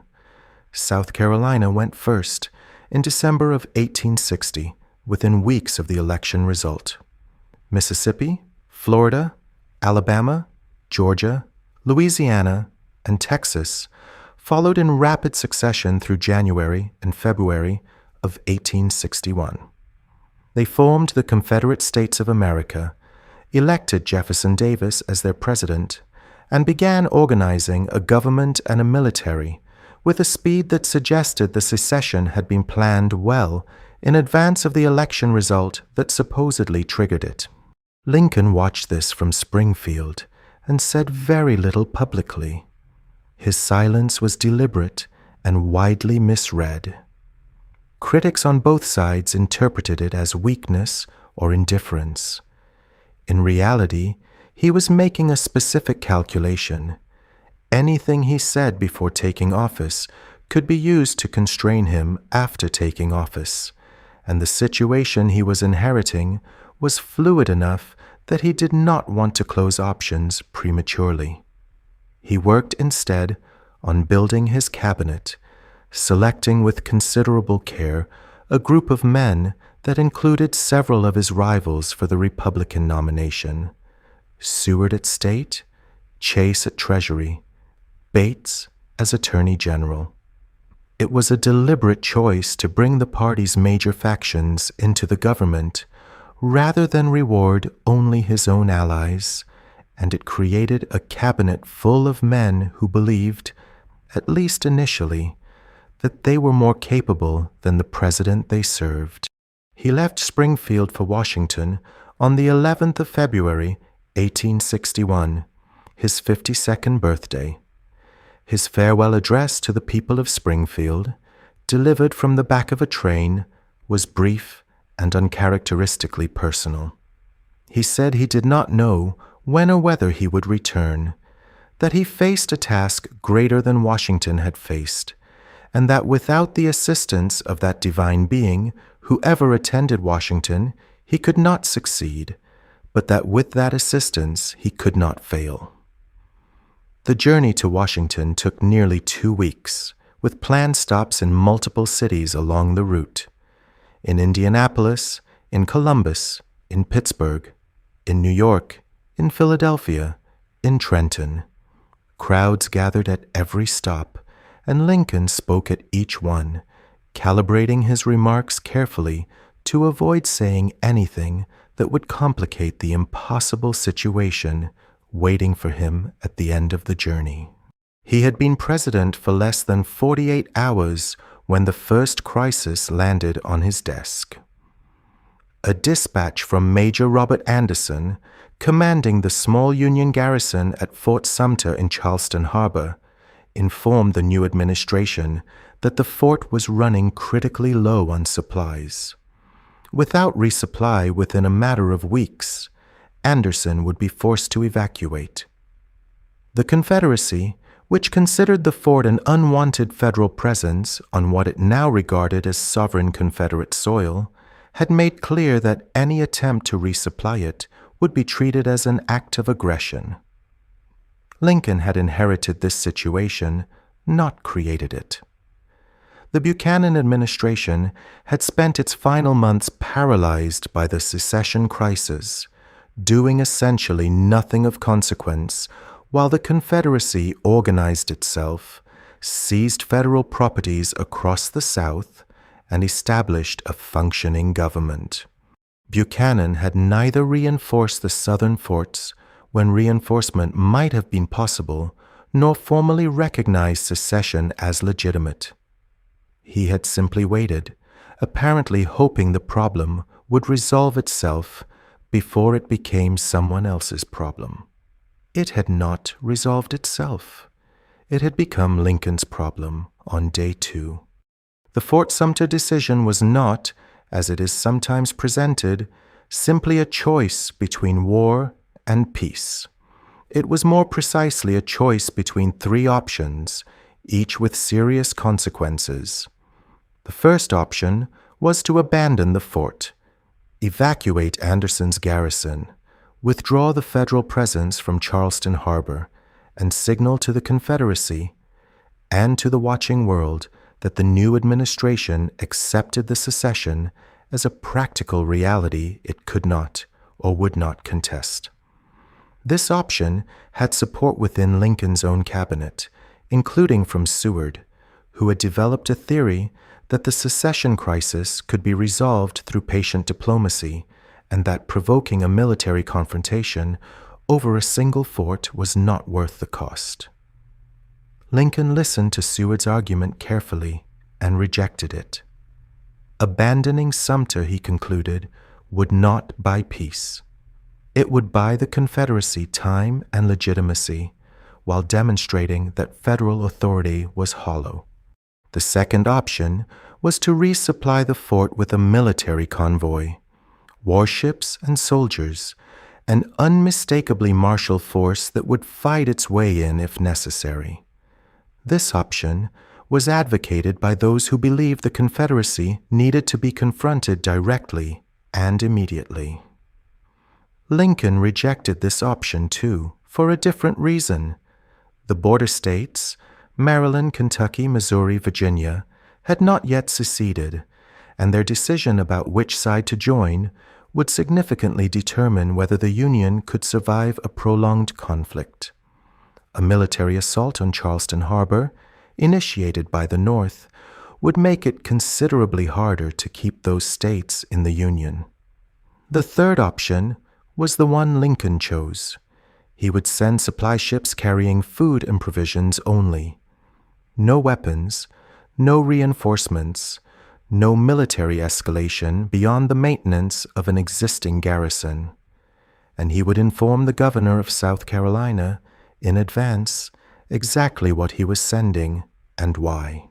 The supplies were for hungry men, not for military buildup.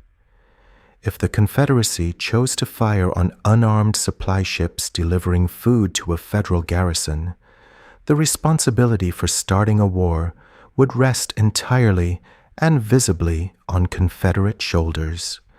It was a precise and carefully constructed trap, and Jefferson Davis walked into it. Davis and his government concluded that allowing the resupply would set a precedent they could not accept, that the federal government retained the right to maintain a presence in Confederate territory. On the 12th of April, 1861, Confederate artillery opened fire on Fort Sumter.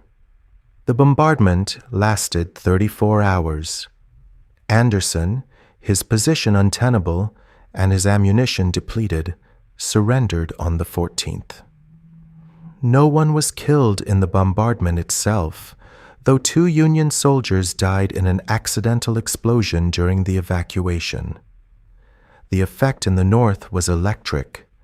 Whatever ambivalence had existed in Northern public opinion about the secession crisis, and there had been significant ambivalence, with many Northern voices counseling accommodation and compromise, largely evaporated in the hours after the Sumter attack.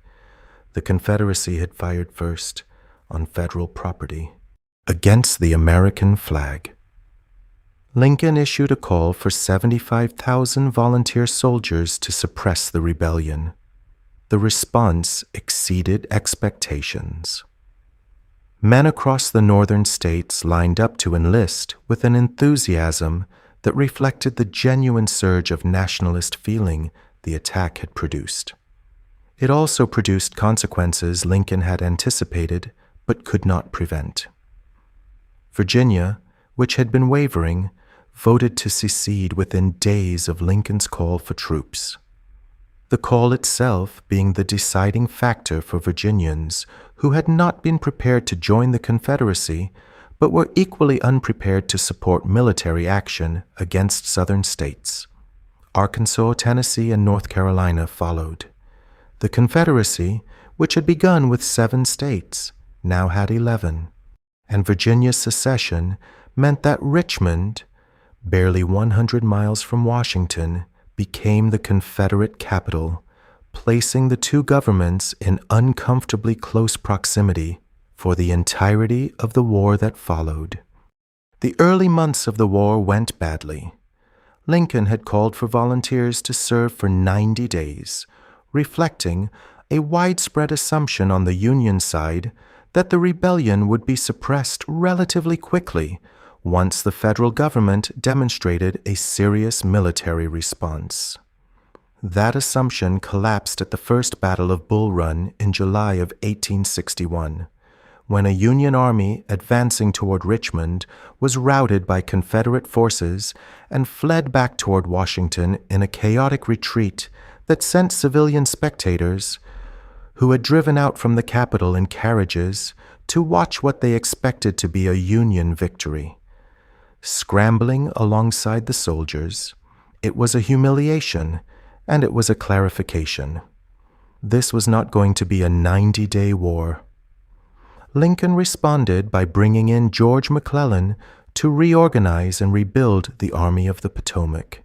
McClellan was, by most accounts, genuinely talented at the organizational work of turning a collection of volunteers into a functioning military force.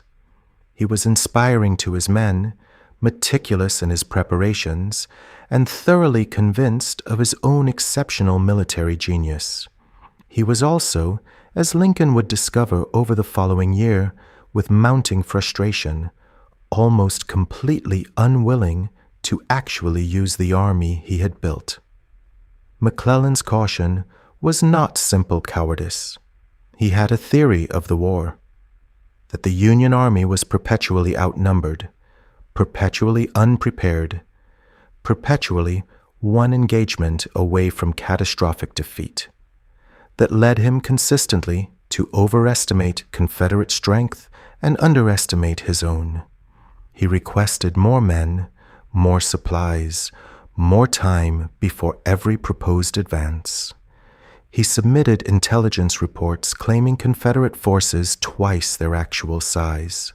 He wrote letters to his wife describing Lincoln and the cabinet in terms of contempt that would have been shocking had they become public. He called Lincoln a baboon and a guerrilla. He referred to the administration as a set of cowards and imbeciles. On at least one occasion, when Lincoln arrived unannounced at McClellan's home to discuss military strategy, McClellan went upstairs, was told the president was waiting, and went to bed without seeing him. There is a version of wartime leadership that looks, from the outside, like confidence, decisive orders, clear communication, a commander who knows what he wants and directs others to deliver it. Lincoln's wartime leadership did not look like that, at least not in the first 2 years. It looked to many observers like a man who was perpetually reacting, cycling through generals, absorbing defeats, making concessions to political pressure from every direction simultaneously, and somehow remaining upright through all of it without any obvious source of stability. What those observers were missing was the difference between the appearance of confidence and the substance of it. Lincoln did not know, in 1861, how to run a war. He said so himself, with the directness that was one of his more disarming qualities. He had no military training beyond his brief and combat-free service in the Black Hawk War nearly 30 years earlier. He had never commanded anything larger than a company of Illinois volunteers for a few weeks. What he had was a logical mind, a willingness to study, and an understanding of political reality that no professional soldier in his command could match. He checked books on military strategy out of the Library of Congress and read them at night. He visited the army in the field and asked questions that sometimes embarrassed generals who had not thought as carefully about the answers as their commander-in-chief apparently had. McClellan's removal, when it finally came in November of 1862, was long overdue by any objective measure. After the Battle of Antietam in September of 1862, the bloodiest single day of combat in American history, with nearly 23,000 casualties on both sides, McClellan had failed to pursue the retreating Confederate army with anything approaching the urgency the moment demanded. Robert E.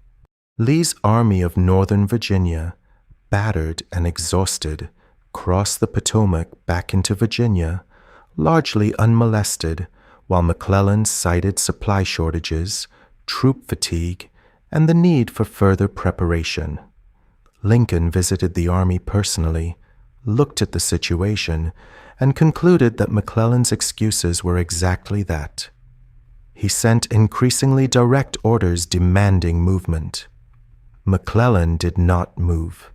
Lincoln relieved him of command and replaced him with Ambrose Burnside, who had the considerable virtue of actually wanting to fight and the considerable liability of not being especially good at it. Burnside's tenure lasted precisely long enough to produce one of the Union's most catastrophic defeats. At Fredericksburg in December of 1862, he ordered repeated frontal assaults against Confederate positions on high ground behind a stone wall, positions that were, by any military assessment, essentially impregnable to the kind of attack he was ordering. Thousands of Union soldiers died crossing open ground under withering fire. Nothing was gained. The Army of the Potomac staggered back across the Rappahannock River, and the North absorbed another defeat. Lincoln replaced Burnside with Joseph Hooker.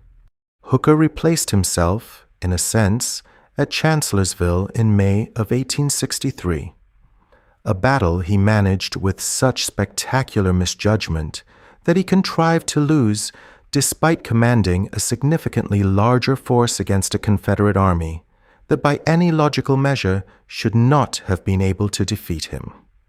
It was, by some assessments, Robert E. Lee's most brilliant tactical performance of the entire war, and it came at the terrible cost of Stonewall Jackson, Lee's most capable corps commander, who was accidentally shot by his own men during the battle and died of his wounds 8 days later. The general problem, which Lincoln understood more clearly as the war progressed, was not simply a shortage of good commanders. It was a shortage of commanders who combined tactical competence with the aggressive offensive spirit the Union's strategic situation required. The Union did not need to match the Confederacy battle for battle. It needed to use its overwhelming advantages in manpower, industrial capacity, and naval power to grind the Confederacy down, to make the cost of continuing the war greater than the Confederate leadership and population could sustain.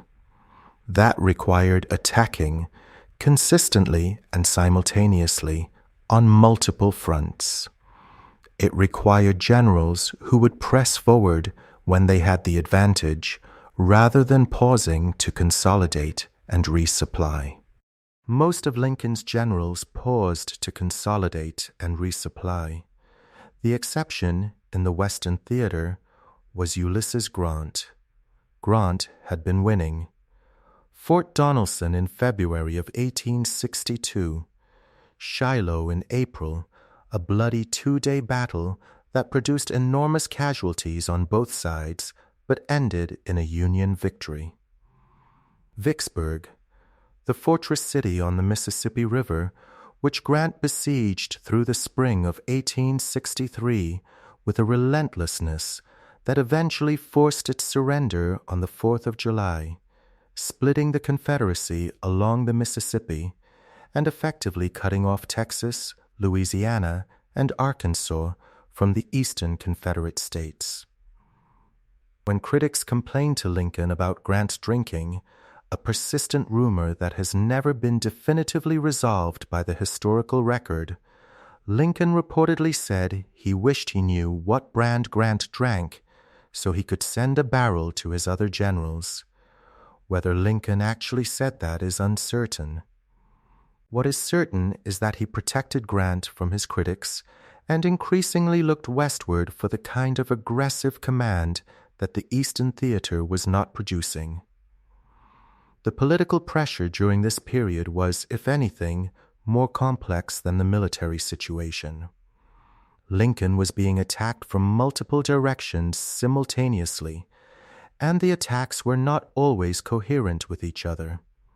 Radical Republicans in Congress, men like Thaddeus Stevens, Charles Sumner, and Benjamin Wade, believed Lincoln was moving too slowly on emancipation, too gently on the Confederate leadership, and too cautiously in prosecuting a war that they believed needed to be fought without restraint. Conservative Republicans and war Democrats believed he was moving too aggressively, threatening the constitutional order with executive overreach and alienating the border states With anti-slavery measures, they could not politically survive. The specific measures they objected to were real, and the objections were not entirely without merit. Lincoln suspended the writ of habeas corpus in certain areas early in the war, allowing the military to arrest and detain civilians without the normal judicial process. He justified this under his emergency war powers as Commander-in-Chief, and the Supreme Court, which did not directly confront the question during the war's most intense period, did not immediately overturn it. Critics called it tyranny. Lincoln called it military necessity, arguing that it was absurd to allow the constitutional framework to be used as a tool to destroy the government that the Constitution had established.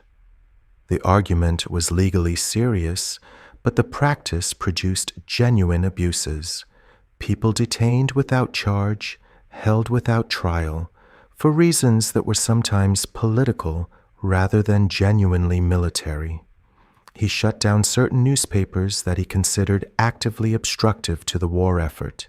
He approved the trial of civilians by military tribunals in areas where civilian courts were functioning. These were not trivial departures from normal constitutional practice, and the discomfort they produced in contemporaries who valued civil liberties was not simply partisan hysteria. The tension between the emergency powers a government needs to survive an existential crisis and the civil liberties that make the government worth preserving is real, and Lincoln's wartime record sits squarely in the middle of that tension.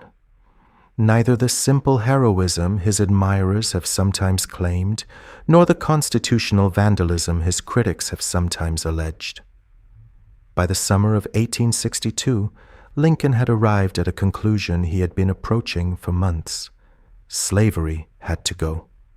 Not eventually, not through the gradual, compensated process he had spent years proposing as a politically viable middle ground, but now through executive action as a direct instrument of war. The question was no longer whether, it was how and when and in precisely what form. He had been thinking about it longer than most people around him realized. In July of 1862, he informed his cabinet that he had decided to issue an Emancipation Proclamation, and the announcement caught several of them off guard. They had known emancipation was being discussed. They had not known he had made up his mind. Seward, characteristically, had a practical objection that Lincoln found genuinely compelling, not to the proclamation itself, but to the timing. The Union had just suffered a series of military reverses in Virginia. Issuing an Emancipation Proclamation immediately after a string of defeats, Seward argued, would look like a desperate measure, the last gasp of a failing government rather than a confident act of policy. Lincoln should wait for a military victory. Lincoln waited. The victory came, after a fashion, at Antietam in September of 1862. It was not a clean triumph. McClellan's failure to pursue Lee afterward ensured that, but it was enough. The Confederate invasion of Maryland had been turned back. Lee had retreated.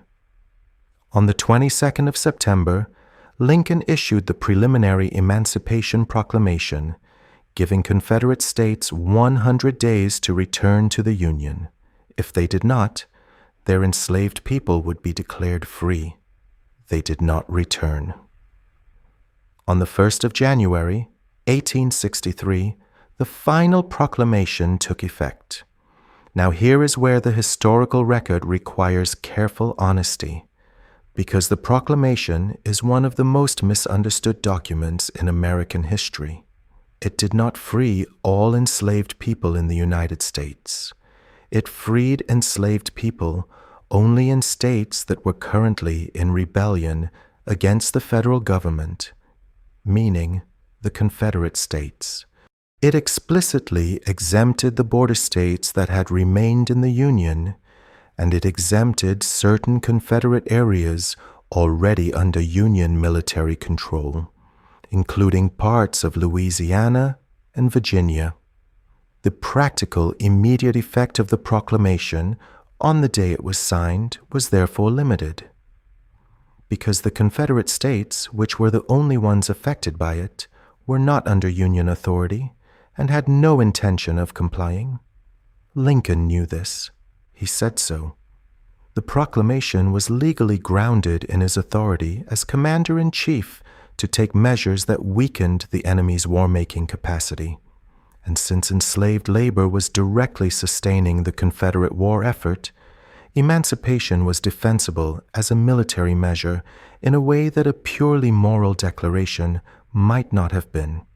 He was deliberately constructing the document to survive legal challenge, building the strongest possible foundation for its permanence, rather than producing language that felt morally satisfying, but might be overturned by courts after the war ended.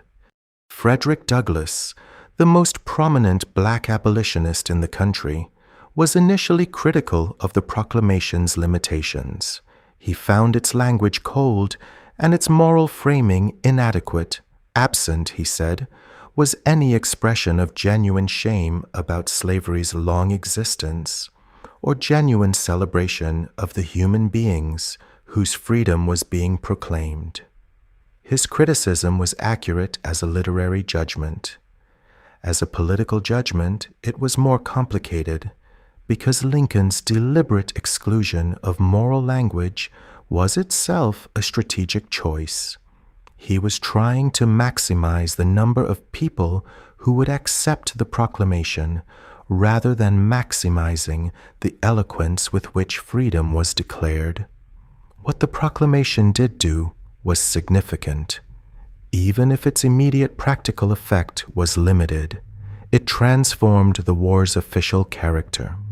The Union was now fighting not simply to restore the political status quo, but to end slavery. And that transformation had immediate consequences both domestically and internationally. In Britain and France, where the Confederacy had been lobbying intensely for diplomatic recognition and potential military intervention, the proclamation made support for the Confederate cause politically toxic for governments that had publicly opposed slavery. European intervention, which had been a genuine possibility in 1862, became essentially impossible after January of 1863. It also opened the door to the enlistment of black soldiers in the Union Army. By the war's end, approximately 180,000 black men had served in Union forces, a contribution that Lincoln himself later acknowledged had been decisive to the Union's ability to sustain the war. The White House in 1862 was not a comfortable place to live. It was drafty, poorly maintained, and situated close enough to the Potomac River that the surrounding marshland bred disease with reliable efficiency during the warmer months. Staff moved through it. Visitors arrived at all hours. The boundary between Lincoln's public responsibilities and his private life was essentially non-existent. Office seekers, generals, congressmen, grieving mothers, journalists, and foreign dignitaries all moved through the same building where his children played, and his wife managed a household under conditions of constant public scrutiny. In February of 1862, William Lincoln, Willie, the third of the four Lincoln sons, 11 years old, by all accounts the child most temperamentally similar to his father, died of typhoid fever. Lincoln's grief was, by every witness account, total. He went to the room where Willie's body had been laid out and stood there alone. He wept openly in ways that people around him had rarely or never seen. He could not work for days. Secretary of War Edwin Stanton, a man not given to sentiment, said he had never seen such grief. Lincoln returned to Willie's room multiple times in the days following the death, simply standing there, as though presence could substitute for what was irreversible. Mary Lincoln's breakdown was more prolonged and more visible. She could not attend the funeral. She could not enter the room where Willie had died, or the room where he had played, for the remainder of their time in the White House. She spent weeks in her room. She brought in spiritualists, people who claimed to communicate with the dead, and held seances in the White House, seeking contact with her son. Lincoln attended at least some of these sessions, though his own attitude toward them appears to have been more skeptical than participatory. He was worried about Mary. Her grief had moved into territory that those around her recognized as psychological crisis, and she never fully returned from it. He had his own grief to manage, and he managed it the way he managed everything internal, by continuing to work. The political pressure during 1863 and 1864 was relentless from every direction. The radical Republicans in Congress, emboldened by the Emancipation Proclamation but never fully satisfied with Lincoln's pace, pushed for harsher Reconstruction terms, more aggressive military action, and a firmer hand with the Confederate leadership. The Wade-Davis Bill, passed by Congress in the summer of 1864, proposed Reconstruction conditions significantly more stringent than Lincoln's own plan, requiring a majority of a state's voters, rather than 10%, to swear loyalty before Reconstruction could begin, and permanently barring Confederate officials from political participation. Lincoln pocket vetoed it, meaning he simply did not sign it before Congress adjourned, and it died without becoming law. The bill's sponsors, Benjamin Wade and Henry Winter Davis, responded with a public manifesto accusing Lincoln of executive usurpation and political manipulation. It was one of the sharpest public attacks on Lincoln from within his own party, and it came at a moment when his political position was already fragile. By the summer of 1864, Lincoln genuinely believed he would lose the presidential election in November. The war had been grinding on for more than 3 years. The casualty figures were staggering. The Overland Campaign of 1864, in which Grant drove southward through Virginia toward Richmond, had produced losses that shocked even a public that had become partially accustomed to large-scale military death. Cold Harbor alone had cost thousands of Union lives in a matter of hours. Grant, for all his aggression and his willingness to fight, seemed to be purchasing progress in blood at a rate the Northern public was increasingly unwilling to sustain. In August of 1864, Lincoln wrote a memorandum, folded it, sealed it, and asked his cabinet members to sign the outside without reading what was inside. The memo stated that it seemed exceedingly probable that the administration would not be re-elected, and that before the new administration took office, it would be his duty to cooperate with the president-elect to save the Union, even though the president-elect would likely have been elected on terms that made saving the Union impossible. He was preparing, in writing, for his own political defeat and thinking through his obligations to the country in the event of it. That memo remained sealed until after the election. When Lincoln finally showed it to his cabinet, several of them said they had not understood what they were signing. He had asked them to witness his private reckoning without burdening them with its contents. It was a characteristically solitary act from a man who had always, ultimately, carried the hardest things alone. Then Sherman took Atlanta. On the 2nd of September, 1864, General William Sherman's army captured Atlanta, Georgia, the industrial and rail hub of the Deep South, a city whose fall signaled that the Confederacy's ability to sustain the war was genuinely collapsing. The news transformed the political landscape almost immediately. The Democratic nominee, George McClellan, the same McClellan Lincoln had twice commanded and ultimately fired, was running on a platform that called the war a failure and implied a willingness to negotiate peace on terms that might have allowed the Confederacy to survive. After Atlanta, that argument became very difficult to sustain. The second inaugural address, delivered on the 4th of March, 1865, is by most serious assessments the finest speech Abraham Lincoln ever gave. It is also, when read carefully, one of the most unusual speeches any American president has ever delivered at such a moment. The war was visibly ending.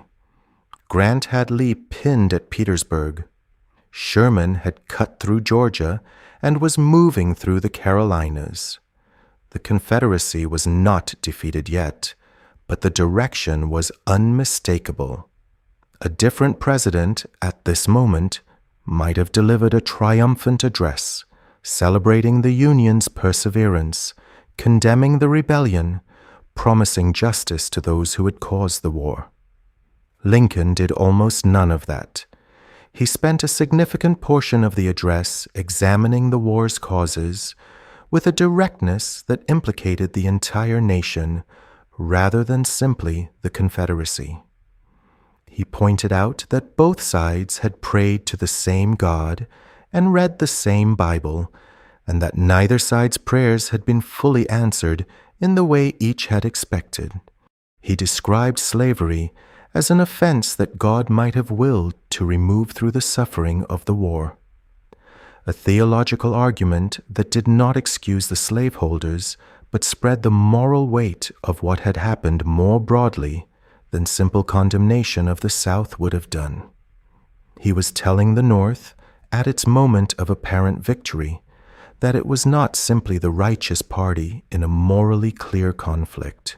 It was part of a country that had permitted slavery for generations, and the war was, in some sense, the cost of that permission. Then came the close. With malice toward none, with charity for all, with firmness in the right as God gives us to see the right.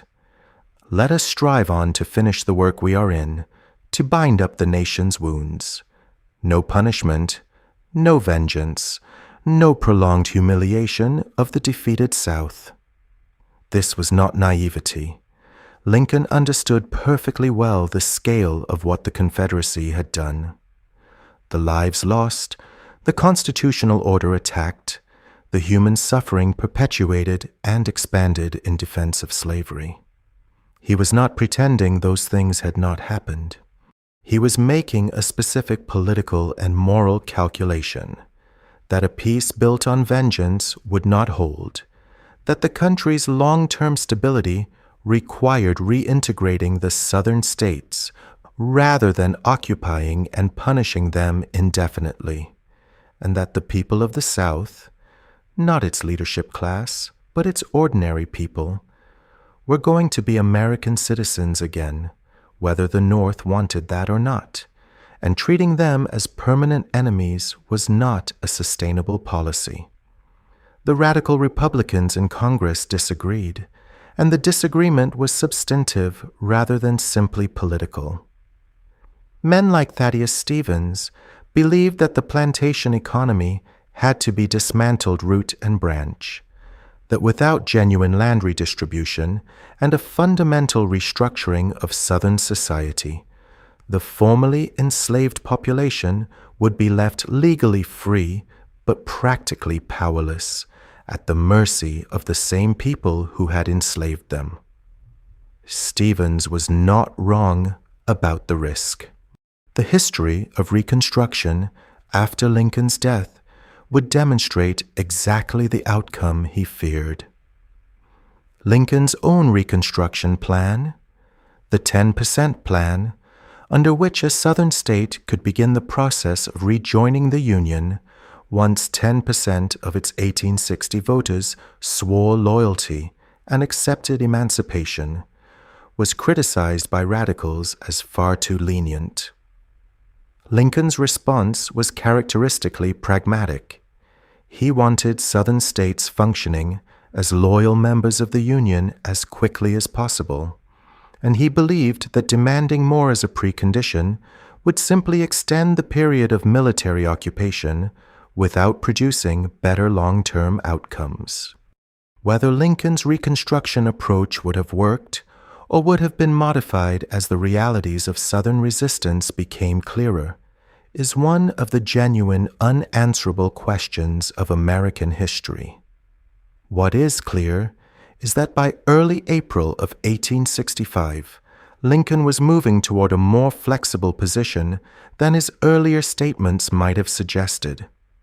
He told his cabinet on the 14th of April that he thought he may have moved too quickly in certain areas and that Reconstruction policy would require ongoing adjustment as conditions evolved.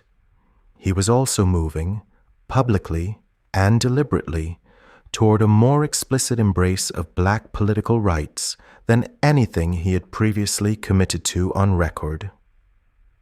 On the 11th of April, 1865, 2 days after Lee's surrender at Appomattox, Lincoln gave a speech from a White House window to a crowd that had gathered expecting a victory celebration. Instead of celebration, he gave them Reconstruction policy. And buried within the careful, qualified language of that policy address was a statement that represented a significant step beyond anything he had said publicly before. He expressed his personal preference that the right to vote be extended to black men who were educated and to those who had served in the Union military. It was limited. It was qualified. It was, by the standards of genuine racial equality, far from sufficient. But it was public, and it was presidential, and at least one person in the crowd understood immediately what it meant and where it pointed. John Wilkes Booth was standing in the audience that night. He was 26 years old, a well-known actor from a famous theatrical family, and a Confederate sympathizer whose commitment to the Southern cause had curdled, as the Confederacy's military position collapsed into something more desperate and more violent. He had been planning, for months, to kidnap Lincoln, to take him to Richmond and use him as a bargaining chip to force the release of Confederate prisoners of war. As the war ended and Richmond fell, that plan became irrelevant. When Booth heard Lincoln's words about limited black suffrage, he turned to a companion and said that it meant black citizenship, and that Lincoln would never give another speech. He meant it literally. Grant had declined the invitation. He and Julia Grant had plans to travel to New Jersey to visit their children, and beyond the scheduling conflict, Julia Grant had made clear she had no desire to spend an evening in Mary Lincoln's company after the tensions at City Point 3 weeks earlier. So Grant was not there. Several others who had been invited also found reasons not to attend.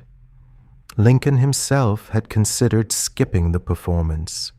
He was tired, he had a headache. The evening felt optional, but the newspapers had announced that he and Grant would be present, and Lincoln felt an obligation to the audience that had come partly expecting to see him. He went. The play was called Our American Cousin, a popular comedy that had been running successfully for years. Ford's Theater was full. When Lincoln entered the presidential box above the stage, the audience rose and applauded, and the orchestra played Hail to the Chief.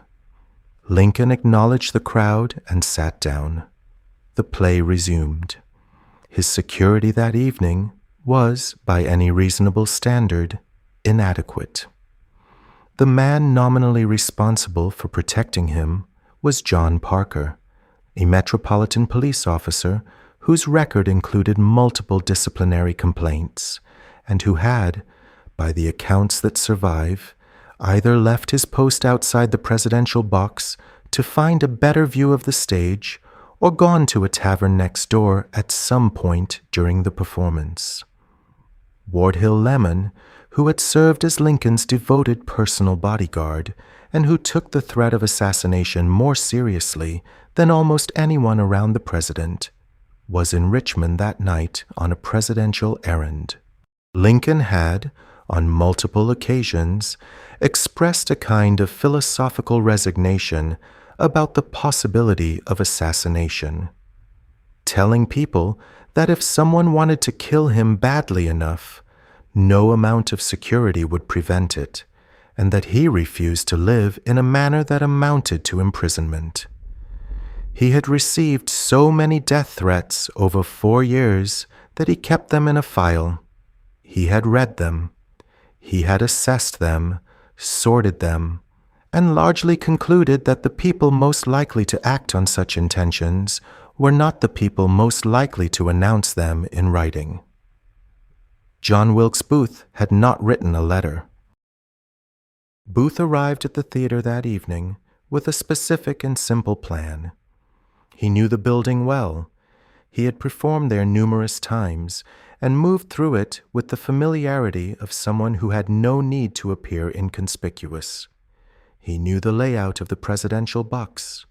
He had spent part of the afternoon at the theater preparing, boring a small hole in the door to the box through which he could observe the president's position before entering, and arranging a wooden bar that could be wedged against the outer door to prevent it being opened from the hallway. At approximately 10:15 in the evening, during the third act, Booth entered the outer door of the presidential box, wedged it shut behind him, looked through the hole he had prepared, and opened the inner door. He fired a single shot from a small Derringer pistol into the back of Lincoln's head at close range. Lincoln slumped forward immediately, unconscious. He never regained consciousness. The reaction in the theater was a moment of confusion. The shot was not immediately understood as a shot, and Booth's subsequent leap from the box to the stage below, catching his spur on the bunting, decorating the box, and landing badly enough to fracture a bone in his left leg, produced a scene so theatrical that some in the audience initially thought it was part of the performance. It was not until Booth crossed the stage and disappeared through a back exit, and the screaming from the presidential box became unmistakable, that the full reality of what had happened reached the audience. Mary Lincoln's screams were described by witnesses as piercing and continuous. Lincoln was carried across the street to a boarding house owned by a man named William Peterson, to a small first-floor bedroom that was the nearest available space large enough to lay him down. He was too tall for the bed and had to be placed diagonally across it. Doctors arrived quickly and assessed the wound. A single bullet had entered the back of the skull above the left ear and lodged behind the right eye. The damage was unsurvivable. The doctors could do nothing except make him as comfortable as possible and wait. Members of the cabinet arrived through the night. Secretary of War Stanton took charge of the situation with his characteristic efficiency, organizing the military response, beginning the investigation, issuing orders to secure Washington and pursue the assassin. He dictated dispatches, questioned witnesses, and managed the crisis with a competence that Lincoln himself would probably have recognized and appreciated. Booth had not acted alone.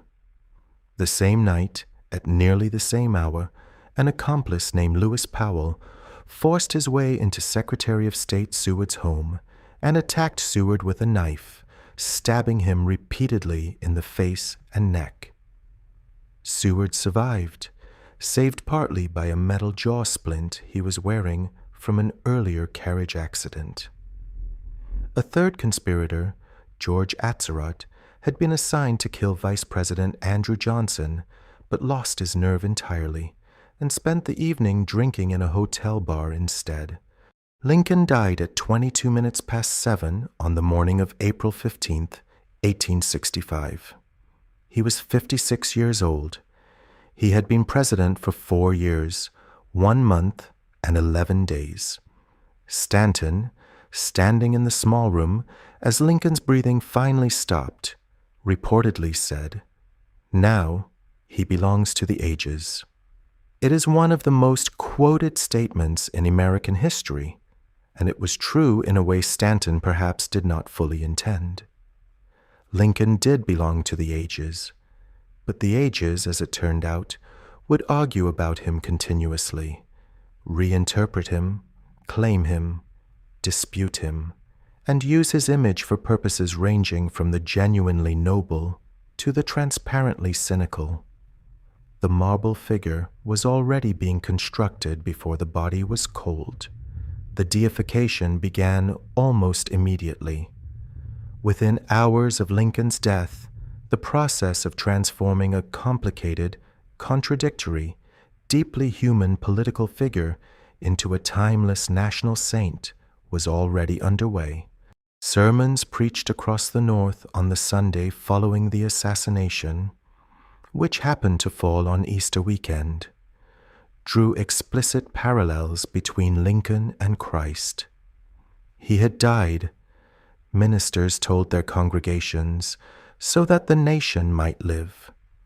He had been taken at the moment of victory, like Moses denied entry to the promised land. The symbolism was irresistible, and it was applied without much concern for whether it accurately captured the man it was meant to honor. It did not, particularly. But it served a purpose. A nation that had just endured 4 years of catastrophic war, that had lost approximately 620,000 soldiers on both sides, a figure that proportionally would translate to roughly 6 million deaths in today's population, needed a framework for understanding what had happened and why it had been worth it. Lincoln's assassination, arriving at the precise moment of Union victory, provided that framework almost too neatly. He became the war's final casualty and its ultimate symbol simultaneously, and the grief that followed was genuine and enormous and national in a way that no previous American death had been. His body traveled by train from Washington back to Springfield over the course of nearly 2 weeks, following a route that retraced, roughly, the journey he had made to Washington 4 years earlier. At every stop, Baltimore, Philadelphia, New York, Cleveland, Columbus, Indianapolis, Chicago, crowds gathered in numbers that contemporaries described as unlike anything previously seen in American public life. Hundreds of thousands of people stood in the rain and the dark to watch the funeral train pass, or to file past the open casket where Lincoln lay. Many of them had never seen him in life. They came anyway, because what had happened required acknowledgement in person, and standing by a railroad track in the middle of the night was the available form of acknowledgement. He was buried in Springfield on the 4th of May, 1865. What he left behind, in concrete terms, was substantial. The 13th Amendment to the Constitution, which abolished slavery throughout the United States without exception or geographic qualification, had been passed by Congress in January of 1865. Lincoln had pushed hard for it, lobbying individual congressmen with a directness that surprised people who expected presidential decorum, and was ratified by the necessary number of states in December of that year. It completed, in permanent constitutional form, what the Emancipation Proclamation had begun as a wartime measure. Slavery, which had existed on American soil for more than 240 years, was over. The Freedmen's Bureau, established in March of 1865, was designed to assist formerly enslaved people in the transition to freedom, providing food, education, legal assistance, and help negotiating labor contracts with former slaveholders. Lincoln had signed the legislation without hesitation. In its early years, operating under capable leadership, it did genuinely important work.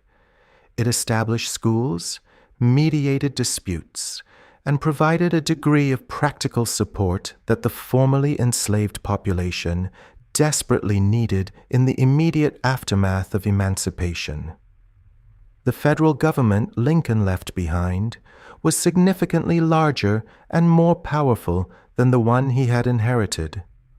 The war had necessitated an expansion of federal authority in taxation, in military conscription, in economic regulation that permanently altered the relationship between the national government and the states.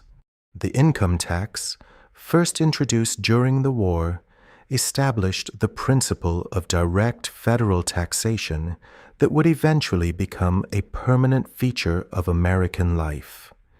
The Transcontinental Railroad, which Lincoln had championed and which was under construction during his presidency, was completed in 1869 and bound the continent together in ways that accelerated economic development far beyond what any previous transportation network had made possible. These were real achievements, and they were his in a meaningful sense, products of decisions he made and policies he pushed under conditions of extreme difficulty. But the honest account of his legacy cannot stop there. Andrew Johnson, who succeeded Lincoln, was not Abraham Lincoln. He was a Tennessee Democrat who had remained loyal to the Union, but who had no commitment to black equality and no patience for the radical Republican agenda of genuine Reconstruction. Within months of taking office, Johnson began systematically undermining the framework Lincoln had left. He restored political rights to former Confederate leaders with a speed and generosity that appalled the radical Republicans. He vetoed civil rights legislation. He obstructed the Freedmen's Bureau.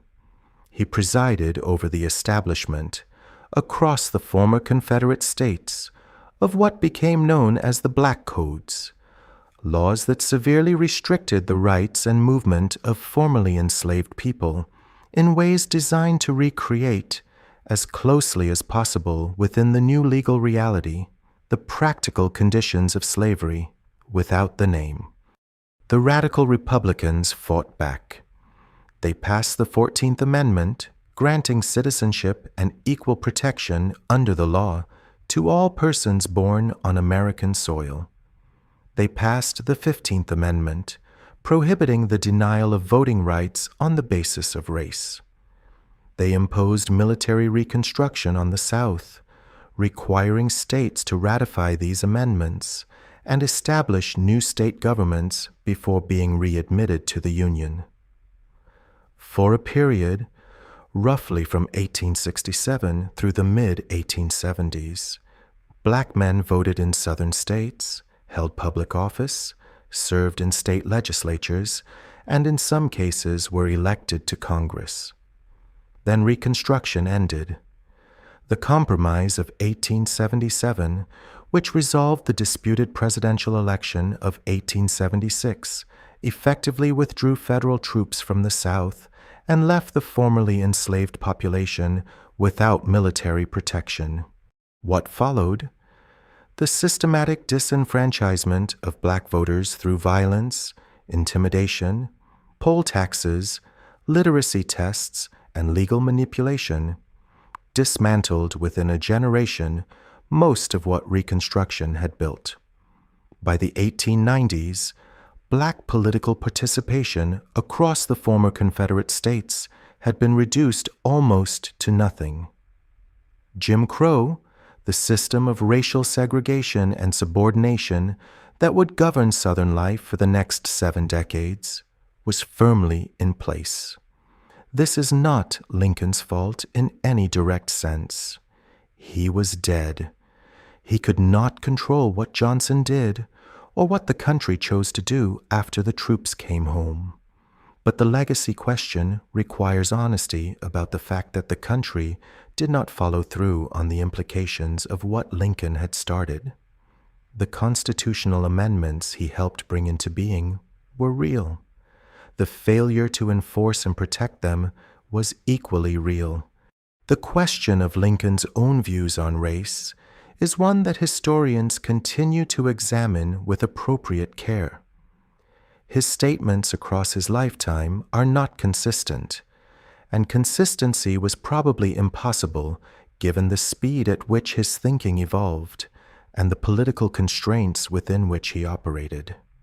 He made statements in the 1850s, particularly during the Lincoln-Douglas debates, about the inequality of black and white people that reflected the prejudices of his era and that cannot be simply explained away by context.